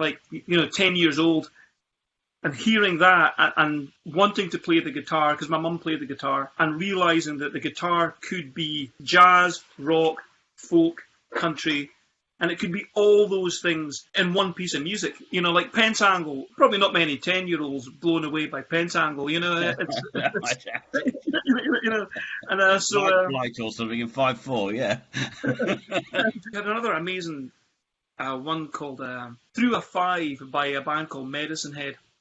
Another British... It's upstairs somewhere. You know, songs like The Rising Sun and Indian Queen and Epitaph and all these great grooves, you know, and bluesy, but not bluesy enough to be blues and not rocky enough to be rock. Just these guys just kind of run their own little path through music, and just being super influenced by all these great musicians and great guitar players as a really young age. So I think as a songwriter, I just wanted to find a space where I could incorporate that sort of love of all different types of roots music, but I could write new materials. You know, like I think in November 2018, I just did my own album, and I kind of haven't really looked back since. You know, let's just pause for a second and hear one of them. So tell me the story behind Miller's Daughter. So The Miller's Daughter is a brand new song. It's one of the few songs where the riff came first. I was messing around with a whole bunch of capos. I like to say thank you to G7th capos. They're very good to me. Just came across this riff, which sounded a little bit like Bobby Goldsborough's Summer the First Time, but it had this Celtic vibe to it. Right. And it's not a riff I could ever have found, because the spacings were too, I think on standard tuning, I could never have played it. There's a kind of a boop, boop, boop sort of rhythm to it, which kind of reminded me of like Windy Miller from the old TV, was it Trumpton or something? You know, Cumberland Green or one of the two, yeah. It's got a windmill-y kind of feel to it, you know. So I ended up just writing the song about a couple, it's a love in a windmill, I suppose. So I've had quite a positive response to the song. So yeah, that's really. Let's hear it then. Let's hear it. Well, I have loved the miller's daughter, but the miller said I could not court her. We would climb where the gears could hide, words of love in her sweet sighs, my words of love in her sweet sighs. She was young but resolute, seed could spill but not bear fruit. For the miller had made his plans to wed his girl to a rich old man. That's just it was that I could understand. But when the wind was up and the sails turned around, when the miller worked and the grist was ground,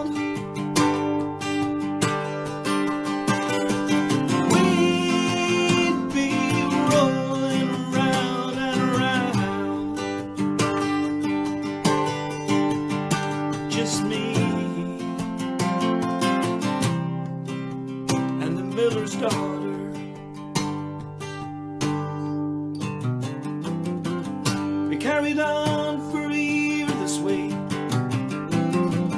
till finally came her wedding day. So we kissed our last goodbyes. She became another's wife. He was rich, but he was not kind. So every time when the wind was high and the miller he had corn to grind, we'd be up where the gears would hide. Secret love and secret sighs. You see, our young love, it had never died. When the wind sails turn around, when the miller worked and the grist was ground, we'd be rolling round and around. Just me and the miller's daughter.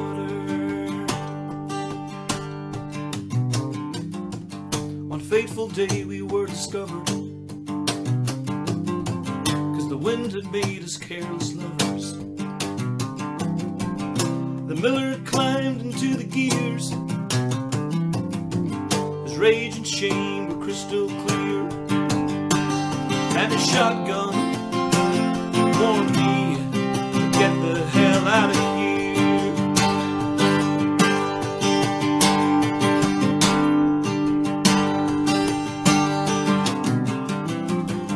I hear news from time to time. She's got a son, I suspect he's mine. Her husband's rich, but he's getting old. So I'll just wait until his body's cold. One windy day, I'll be going home. When the and the sails spin around,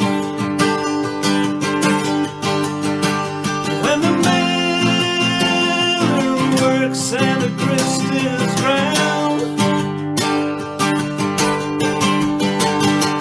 we'll be rolling round and around and around and around and around. Just me and the miller's daughter. Just me and the miller's daughter.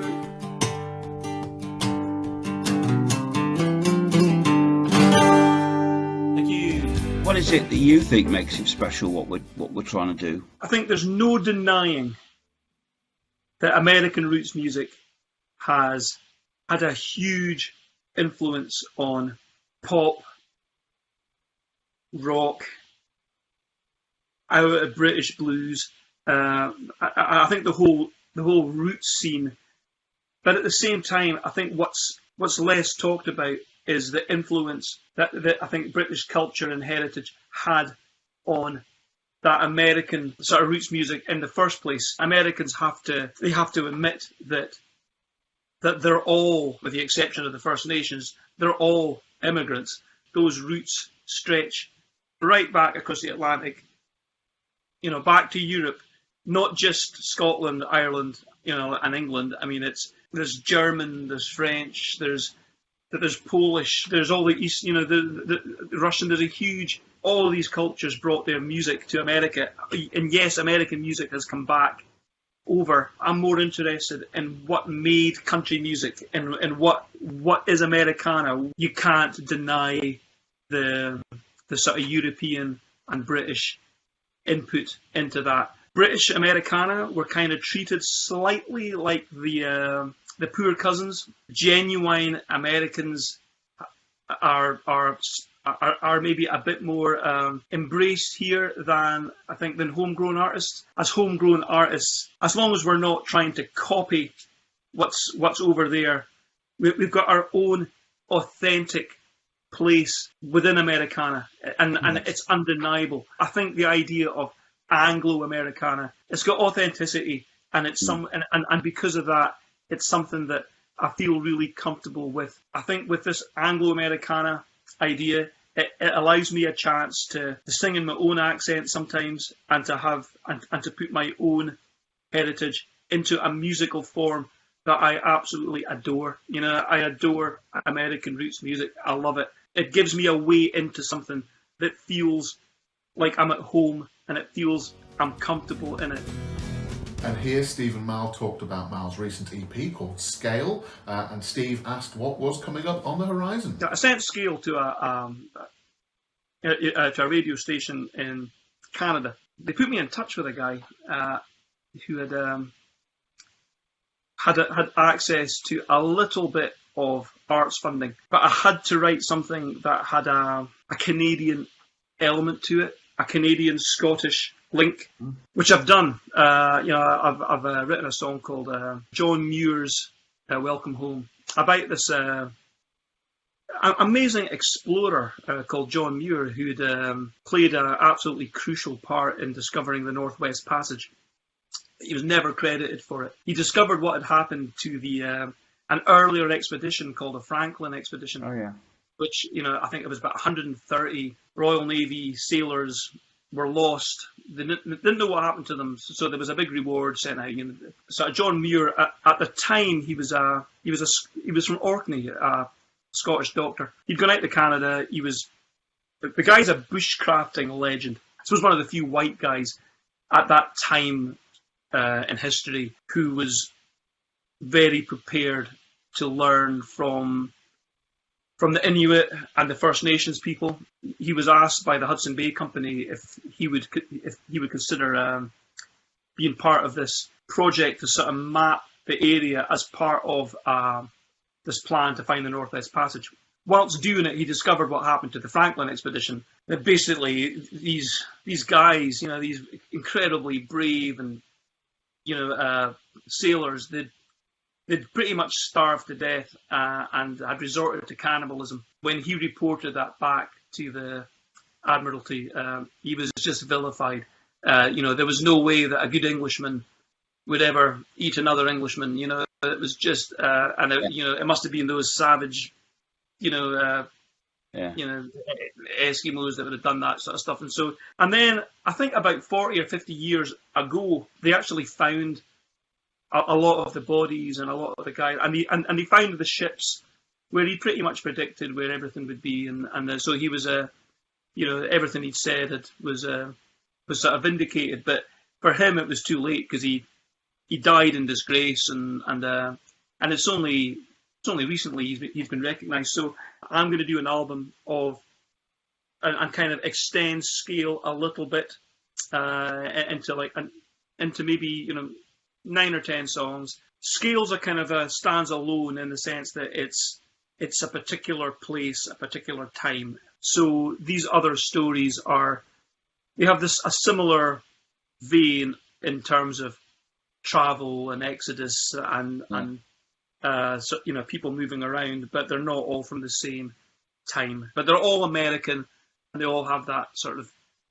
Scottish kind of American connection. So I'm really looking forward to doing that. We're going to finish here with another of the songs, which is from the EP, Crofter and the Cherokee, and I'm very fond of it because it comes from a part of, it's based in a part of the world I know really well, having trekked through it. So can I thank you for taking part in this, and it's been really great fun.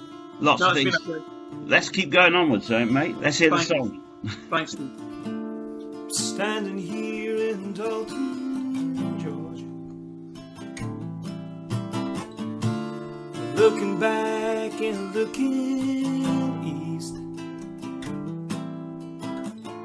I know there's a big white ocean with the Blue Ridge Mountains between. My family roots run back to Scotland,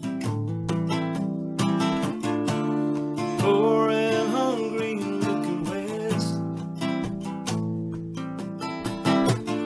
They sailed across the sea to Portland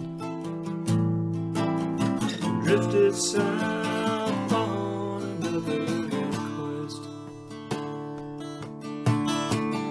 Red mud, Georgia's in my veins,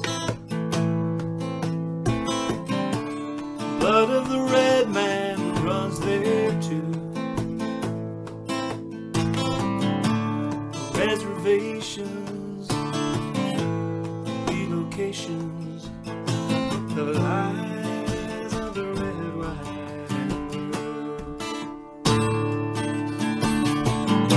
The Crofter and the Cherokee pushed out, forced down on their knees. The clearances and the trail of tears. The Crofter and the Cherokee.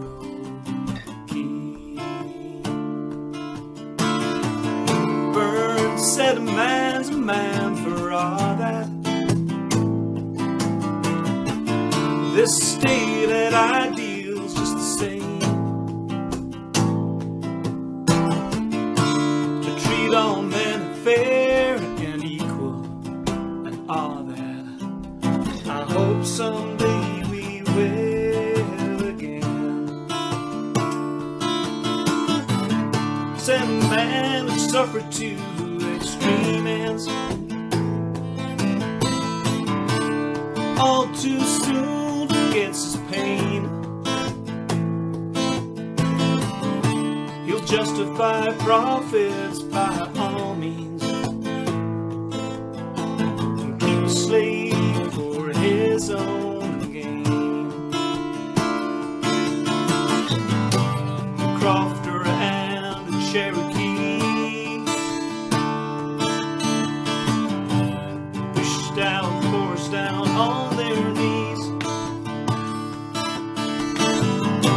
The clearances and the trail of tears. The Crofter and the Cherokee.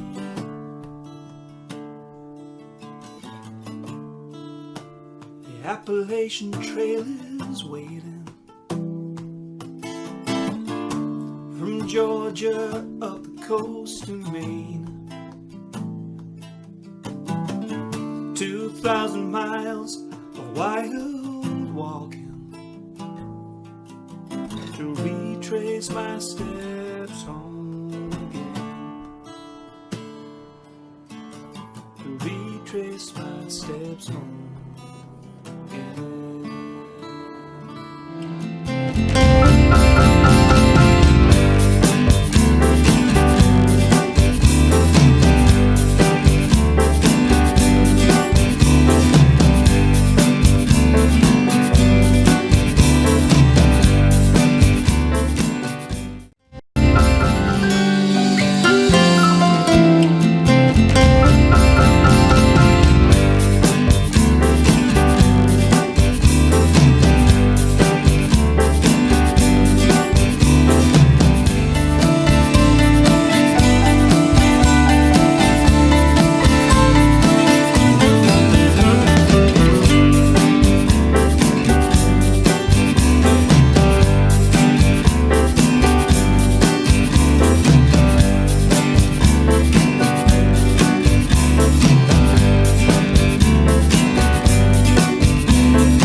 Welcome back to the Festival of the Artisan, coming to you live from downtown Ashby de la Zouche and the Venture Theatre. That's not easy to say when you've had a sausage, I'll tell you. I'm going to give you a quick overview of tomorrow. Behave yourselves.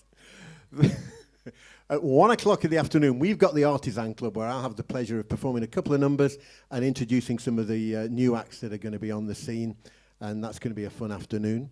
And then the evening starts at 7:30 with Elaine Davidson, The Long Road, which I shall also be interfering with, and Blair Dunlop to round off the evening tomorrow. You can support us by logging on to festivaloftheartisan.co.uk/box office, pay what you feel, and help us keep these events going, along with our wonderful sponsors and supporters. And now it's time to introduce to you one of our leading contemporary folk artists, who has won numerous awards, a Song of the Year award on Radio 2 and what have you. And she's got 9 albums out, she tells me. 9 albums, count them. 9.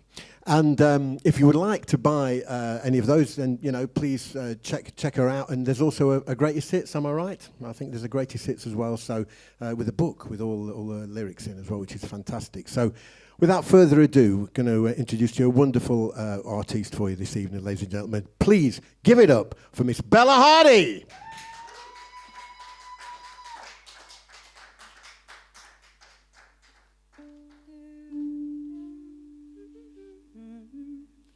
Thank you.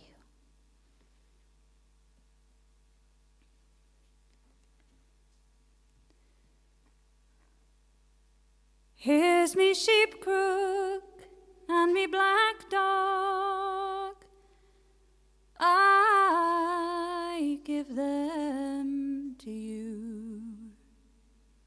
Here's me back and me budget. I bid them adieu. Here's me ewes and all of my lambs. I leave them behind, since my Flora, dearest Flora, you've proved all too unkind. Lay over green branches, although I am young, how dearly I loved my love, how sweetly she sang. Was there ever a young man in such a sorry state, since my Flora, dearest Flora, became my laurel of late? I went to my Flora, and this I did say: tomorrow we'll be married, love, tomorrow is the day. Oh no, dearest William, my age it is too young.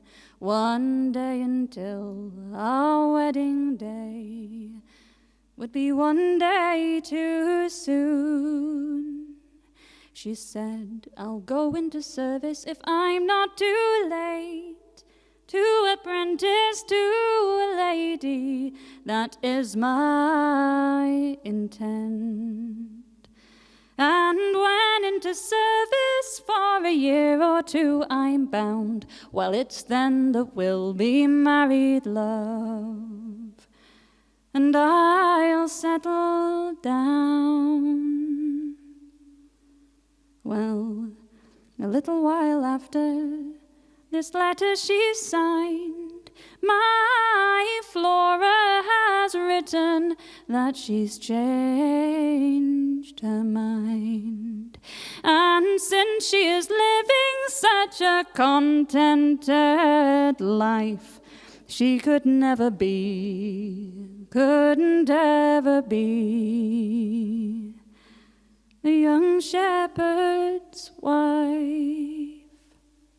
So here's me sheep crook and me black dog. I give them to you. Here's me bag and me budget, I bid them adieu. Here's me ewes and all of my lambs, I leave them behind, since my Flora, dearest Flora, you've proved all too unkind.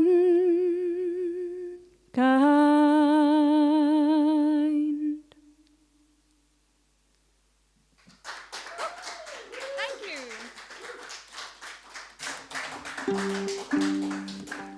Thank you. Good evening. Good evening, everybody out there. Hello. I wasn't talking to you guys. I'm very sorry. But good evening, everybody in here as well. It's very exciting to be on a raised area within a venue. It's a bit weird, but really lovely. It's been a year and a half since I got on a stage, and that is definitely the longest time since I was 13 years old that I haven't done a gig in a space. Isn't that weird? So weird. But it's very exciting to be here, and it's an amazing endeavour that these guys have put together, so please applaud them in your homes for doing this. I really loved the idea of a festival of the artisan and of the extraordinary stories, ordinary people idea. That really stuck with me, and I think that's really vital in folk music, the story of everybody being just remarkable. And so I was thinking about what to sing for you, and I thought, ballads. Guys, it's got to be ballads. This is the point. This is what I've been living for. This is what I worked for all these years, was to sing ballads for you this evening. So that first one was Sheep Cook and Black Dog. I come from a small village in the Peak District called Edale, and I feel that it's very important that I sing a sheep song fairly early on in every set. So that's my sheep song done. And we'll have another ballad. We'll have a rewriting of a ballad called The Raggle Taggle Gypsies, or The Seven Yellow Gypsies, or The Gypsy Davy. This version is called Good Man's Wife. I wrote it a few years ago to tell the story from the lady's point of view, because that sometimes lacks. And there is a bit to join in, guys, because this is a folk gig. So in your own homes, please. Dum-da-ya-da-da-dum. Dum-da-ya-da-da-dum. That's all you have to do.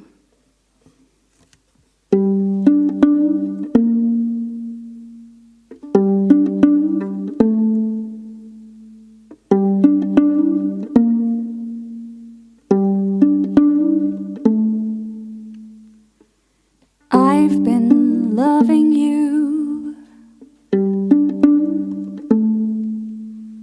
like a soldier in the peacetime, waiting for the war.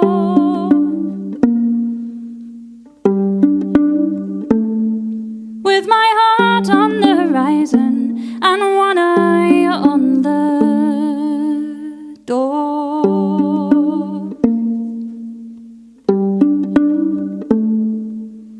I swallowed up my pride, and the tears that made my throat roar conceded my defeat. When that sound came to my window, so neat and so complete, gypsy voices singing. Dum-da-ya-da-da-dum, dum-da-ya-da-da-dum, dum-da-ya-da-da-dum, dum-da-ya-da-da-dum.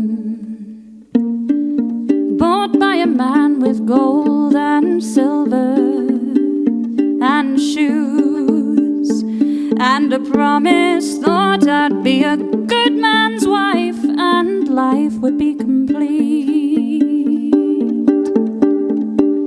But the nights turned cold and the moon changed her face by temper, and you looked right through me like like you never knew me, and I've been loving you like the frosted trees of winter, waiting for the spring. But my heart was sweetly melted when first I heard him sing. Oh, my dark-eyed gypsy, dum-da-ya-da-da-dum, dum-da-ya-da-da-dum, dum-da-ya-da-da-dum, dum-da-ya-da-da-dum. I kicked off my heels and I dressed in leather, and a straight ran down the stairs to my true love. He said, will you go with me, my darling one, my dearie? And I swear Lord Castle will ne'er come near thee. What care I for feather beds? I'll be sleeping in the fields for such a love as this. Let Lord Castle keep his money, I'll keep my gypsy's kiss and his soft voice singing. Dum-da-ya-da-da-dum, dum-da-ya-da-da-dum, dum-da-ya-da-da-dum, dum-da-ya-da-da-dum, dum-da-ya-da-da-dum, ba-ya-da-da-da, dum-ba-ya-da-da-da, yum-ba-da-da-da-da, ya-da-da-dum. I've been loving you like a soldier in the peacetime, waiting for the war.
Young Emily was a servant girl, a lover a sailor bold. He ploughed the main, much gold to gain for Emily, we are told. When 7 years had gone and passed, he did return him home to show the gold that he had gained down on the lowlands low. Her father kept a public house, it stood down by the sea. Young Edmund, you can enter there, and all night you can stay, and I'll meet you here tomorrow. Just don't you let my father know that your name it is, that young Edmund who ploughed the lowlands low. As Edmund he did enter there, well, all his gold he did show.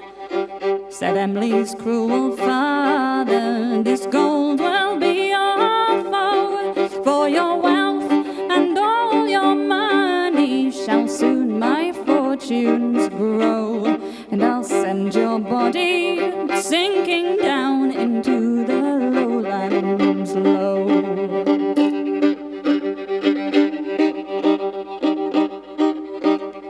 As Edmund on his pillow lay, and scarce had fell asleep, it's Emily's cruel father into the room he did creep. He has dragged and raised him out of bed, and to the sea they did go, and he sent his body sinking down into the lowlands low.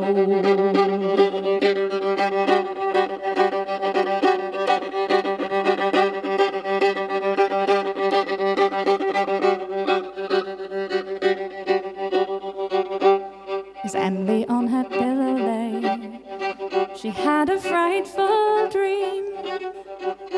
She dreamt she saw her young Edmund laid in a crystal stream, and so early the next morning to her father's house she did go, because she loved him dearly who ploughed the lowlands low.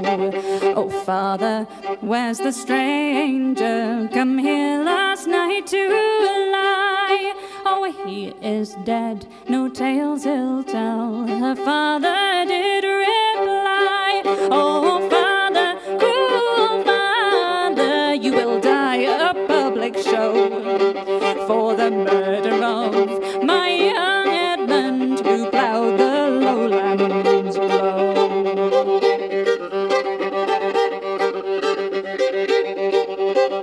Emily's cruel father could day nor night take rest for the murder of that young Edmund. He therefore did confess. He was tried and he was sentenced, and he died a public show for the murder of that young Edmund who ploughed the lowlands low.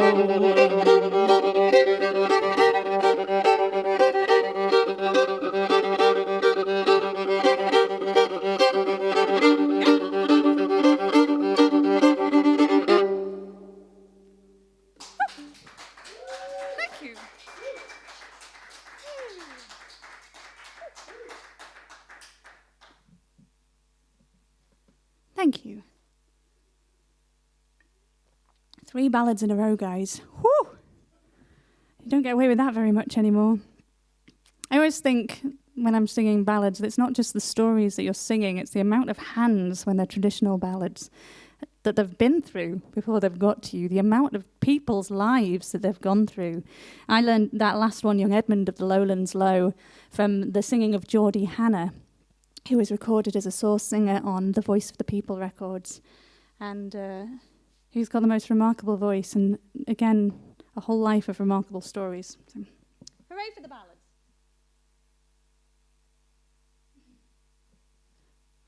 But I will give you a ballad break. few years ago, I did a project with two great musicians called Finlay Napier and Greg Russell. And we were engaged as freelance professionals to join a project called Doncaster 1914 to 1918. And it was Doncaster Museum leading this amazing story collecting project. They were getting all the groups in the area, the community groups, the history groups, communities just across Doncaster, to tell them the stories of their family and the First World War. And people sent in postcards, which is where this song comes from, medals, stories, things they had in their houses, things they found in their attics, things that were gifted down to them from parents and grandparents. And we got a private tour of Doncaster Museum, which, believe you and me, that's pretty much the pinnacle for a folk singer. That's it. Keep your private shopping of the department stores. Give me Doncaster Museum any day. It was amazing. So we were tasked to write songs about these stories and these artifacts that had been sent in. This is one of them. It comes from, I was inspired by a silk postcard, and Doncaster Museum had this amazing wall of postcards, these silk postcards embroidered, sent to and from the front line. And this particular one was an embroidery of 3 violets, purple violets. And it just had I Think of You stitched into it. So this song is called I Think of You.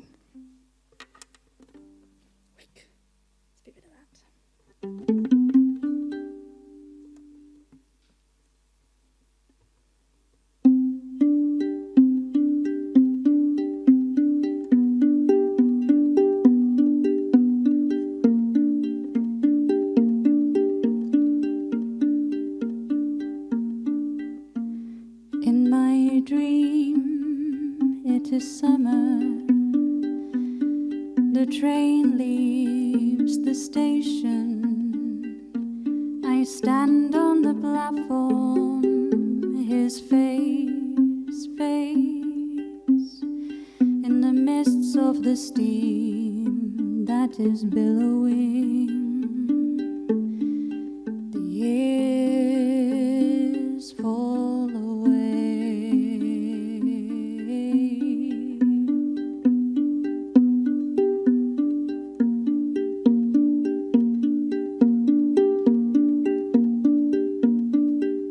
They are shot, shelled and shrapnelled. They are swabbed, stitched and sutured.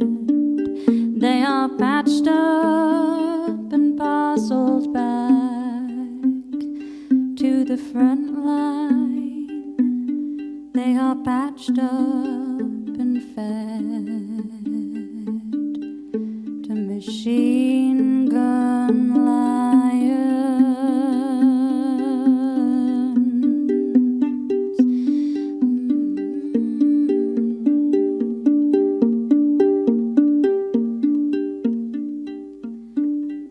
A single silk postcard, 3 violets in purple. I think of you. I will not admit that I wait for the telegram boy. I don't want to, but I do.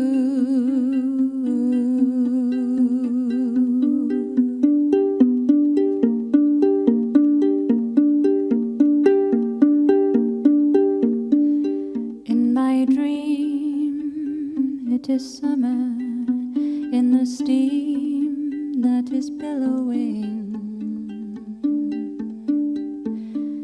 His face fades, and the years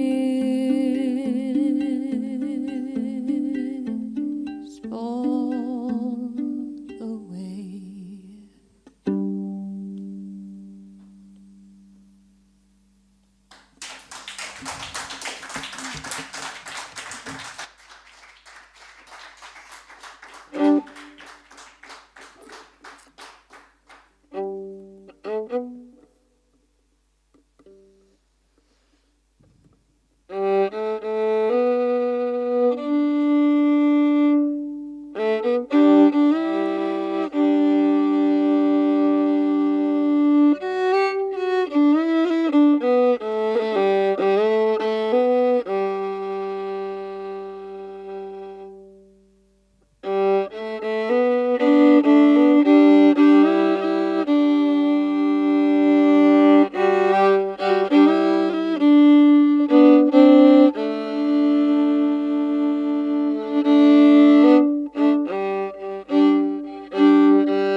There's a sorrow on the wind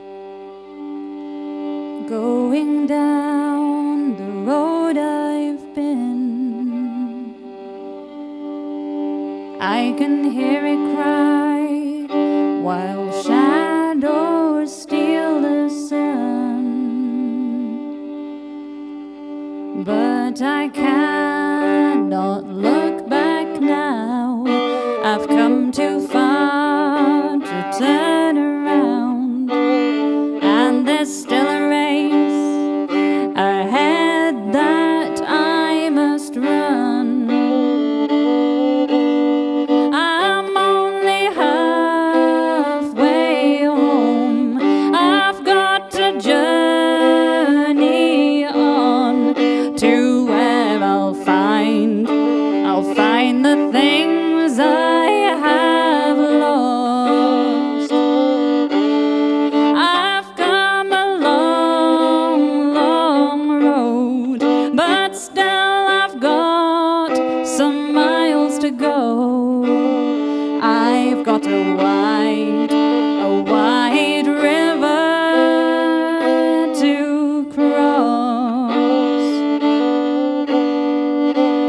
I have stumbled and I have strayed. You can see the tracks I've made all along the memories my heart recalls.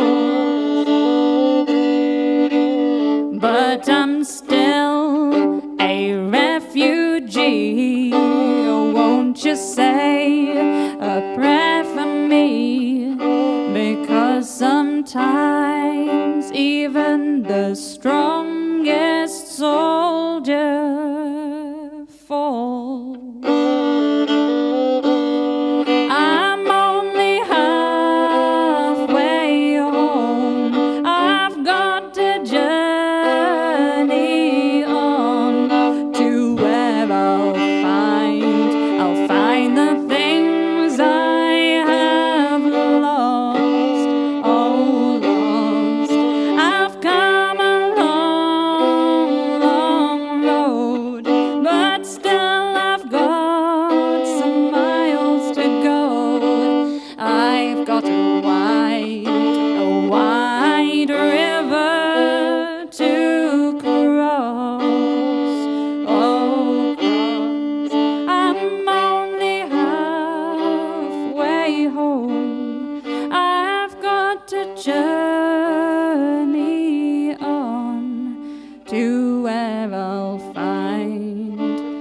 find the things I have lost, oh lost. I've come a long, long road, but still I've got some miles to go.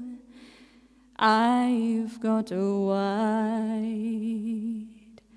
wide river to cross.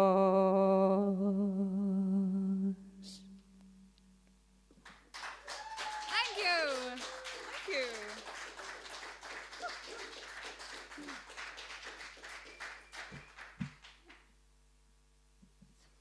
We took a little jaunt to America there. Don't know if anybody noticed. That song was written by Buddy and Julie Miller, Nashville's favourite songwriters, in my opinion. It was called Wide River. It was made famous to me, anyway, I'm not sure to everybody, but to me, from the singing of Mr. Levon Helm, who was the drummer in the band The Band. And in his later years, he did some amazing solo records. One called Dirt Farmer, and that song I learnt from the album Dirt Farmer. Go and buy it. Go on, after this. Stay till the end of this, and then go and buy it. I am going to move this microphone, if that's all right. Do you want to just mute me for a moment?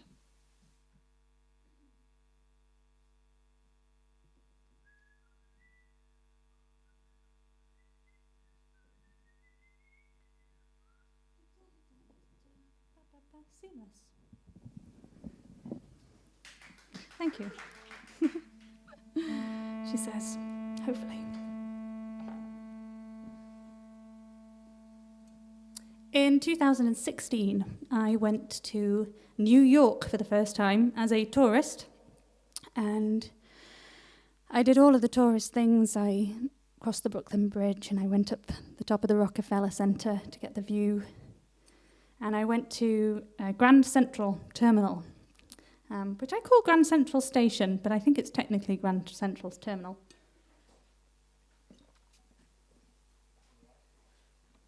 I don't know if any of you in the room have been to Grand Central. It's a few nods and a few thumbs up. It's really, the ceiling inside is just amazing. It's green and star-covered and paint-covered. It's got all the constellations up there. And I was in Grand Central admiring this incredible constellation roof when a Black Lives Matter demonstration started in the terminal. And I didn't know anything about Black Lives Matter in 2016. And it was an eye-opening half an hour of my life. And the story that they were talking about in particular on this day was the story of a young girl from Detroit called Ayanna Jones. And it's a very, very sad story. It's a very sad incident that happened. And it's one of many. And I took a month to write this song afterwards, and I didn't really think about anything else. I couldn't really stop thinking about it until I had processed it into this song.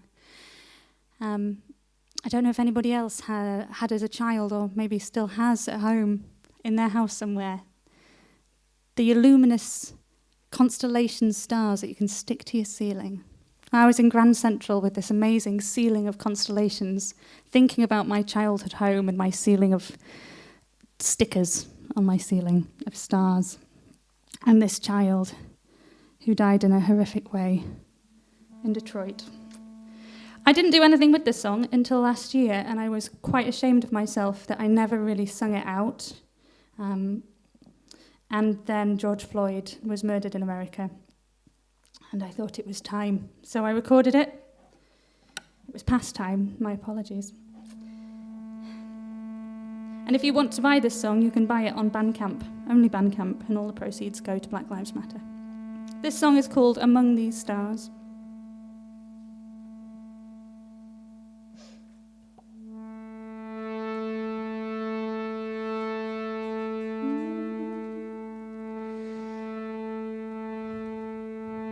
In Grand Central Station, I raised because Black Lives Matter. And I looked up to that green ceiling with its painted heavens looking down. And I thought of our brief time among these stars, among these stars, among these stars, where Black Lives Matter. Among these stars, among these burning stars.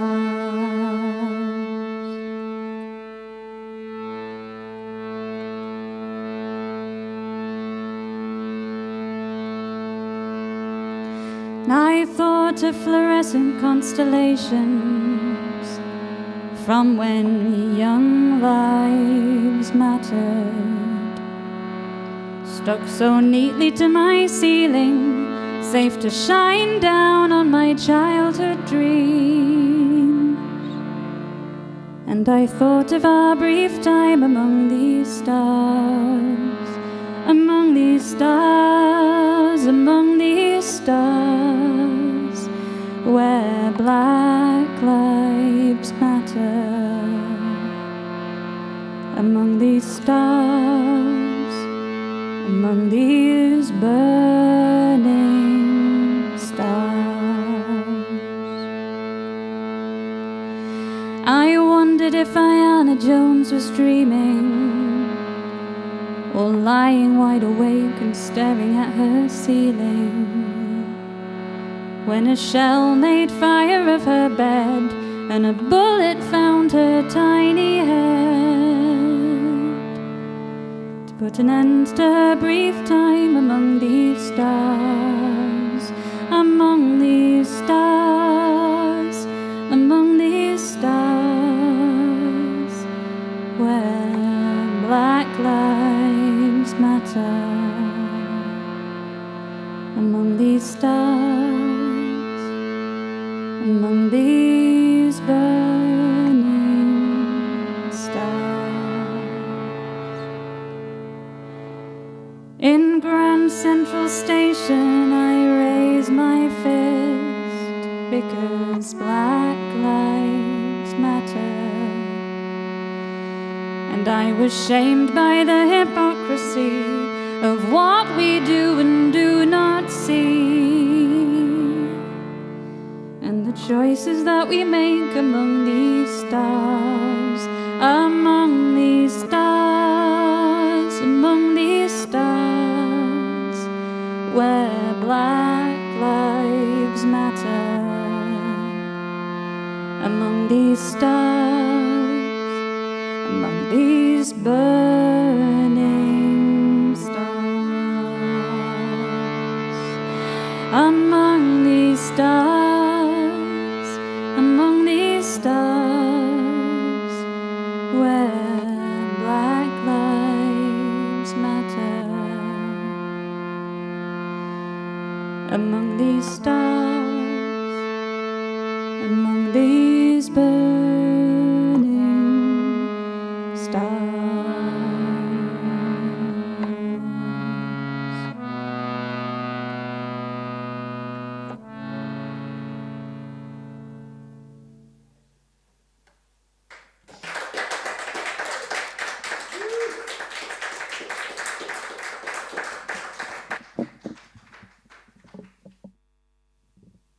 I'm back over here. I've been given the magic hand. It's not a finger here, it's a magic hand. It goes like this. Oh Lord, it's all falling apart here. There's things falling over. I swear the crew are all drunk, I'm telling you. Oh, they're too full of sausages. One more song, everybody. Thank you so much for inviting me here to be on an actual stage. And to you at home for watching, thank you so much for sparing your Friday night to join me. We are now officially half an hour past my bedtime, so I hope you're all tucked up and ready for a good Friday night's sleep.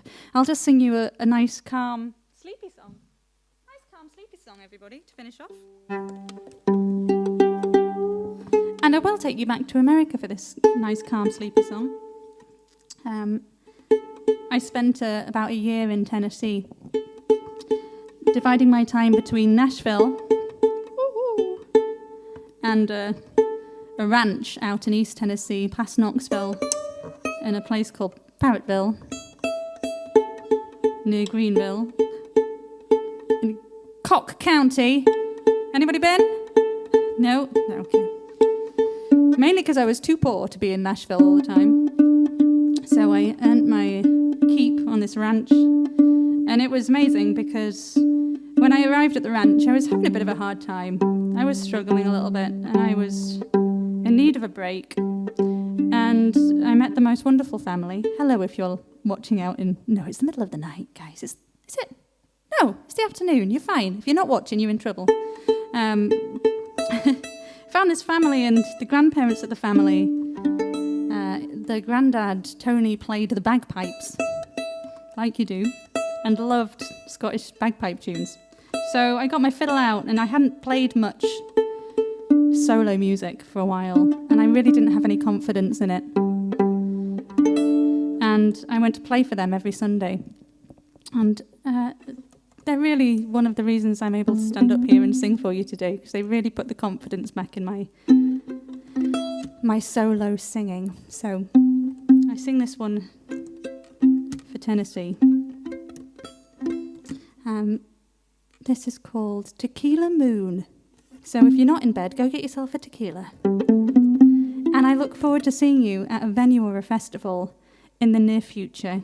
It's going to happen. I know it's going to happen. I hope you have the faith too. Thank you for having me. I'll see you soon. Not sleeping beneath a tequila moon. Another harmony has come and gone too soon. And we are still not sleeping beneath a tequila moon. Spirit radio plays to a star festoon, and we are still not sleeping.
me, so we are still not sleeping beneath that tequila moon. Our curious, clumsy fingers play a new tune, and we are still not sleeping. We are still not sleeping. We are still not sleeping.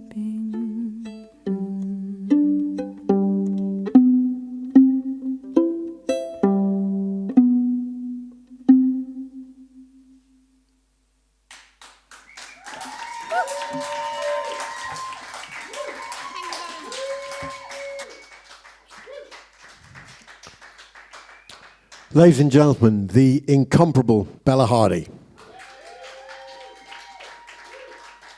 Wonderful. And thank you also, of course, to Little Roosters and Steve Bonham tonight. Thank you, all of you guys at home, for watching and taking part. Don't forget, you can support us in what we're doing by going on to festivaloftheartisan.co.uk/box office. Pay what you feel. We still have virtual backstage passes available for tomorrow. And thank you to the Arts Council England for helping make this possible. Our main sponsor, the Sausage Man, of course, bringing the festival experience home. Tomorrow we've got the Artisan Club starting bright and early at 1 o'clock in the afternoon. I should be up by then. And at 7:30 in the evening we've got Elaine, and we've got The Long Road, and we've got Blair Dunlop to finish the night off tomorrow. So thank you so much, everybody. We'll see you tomorrow. Good night.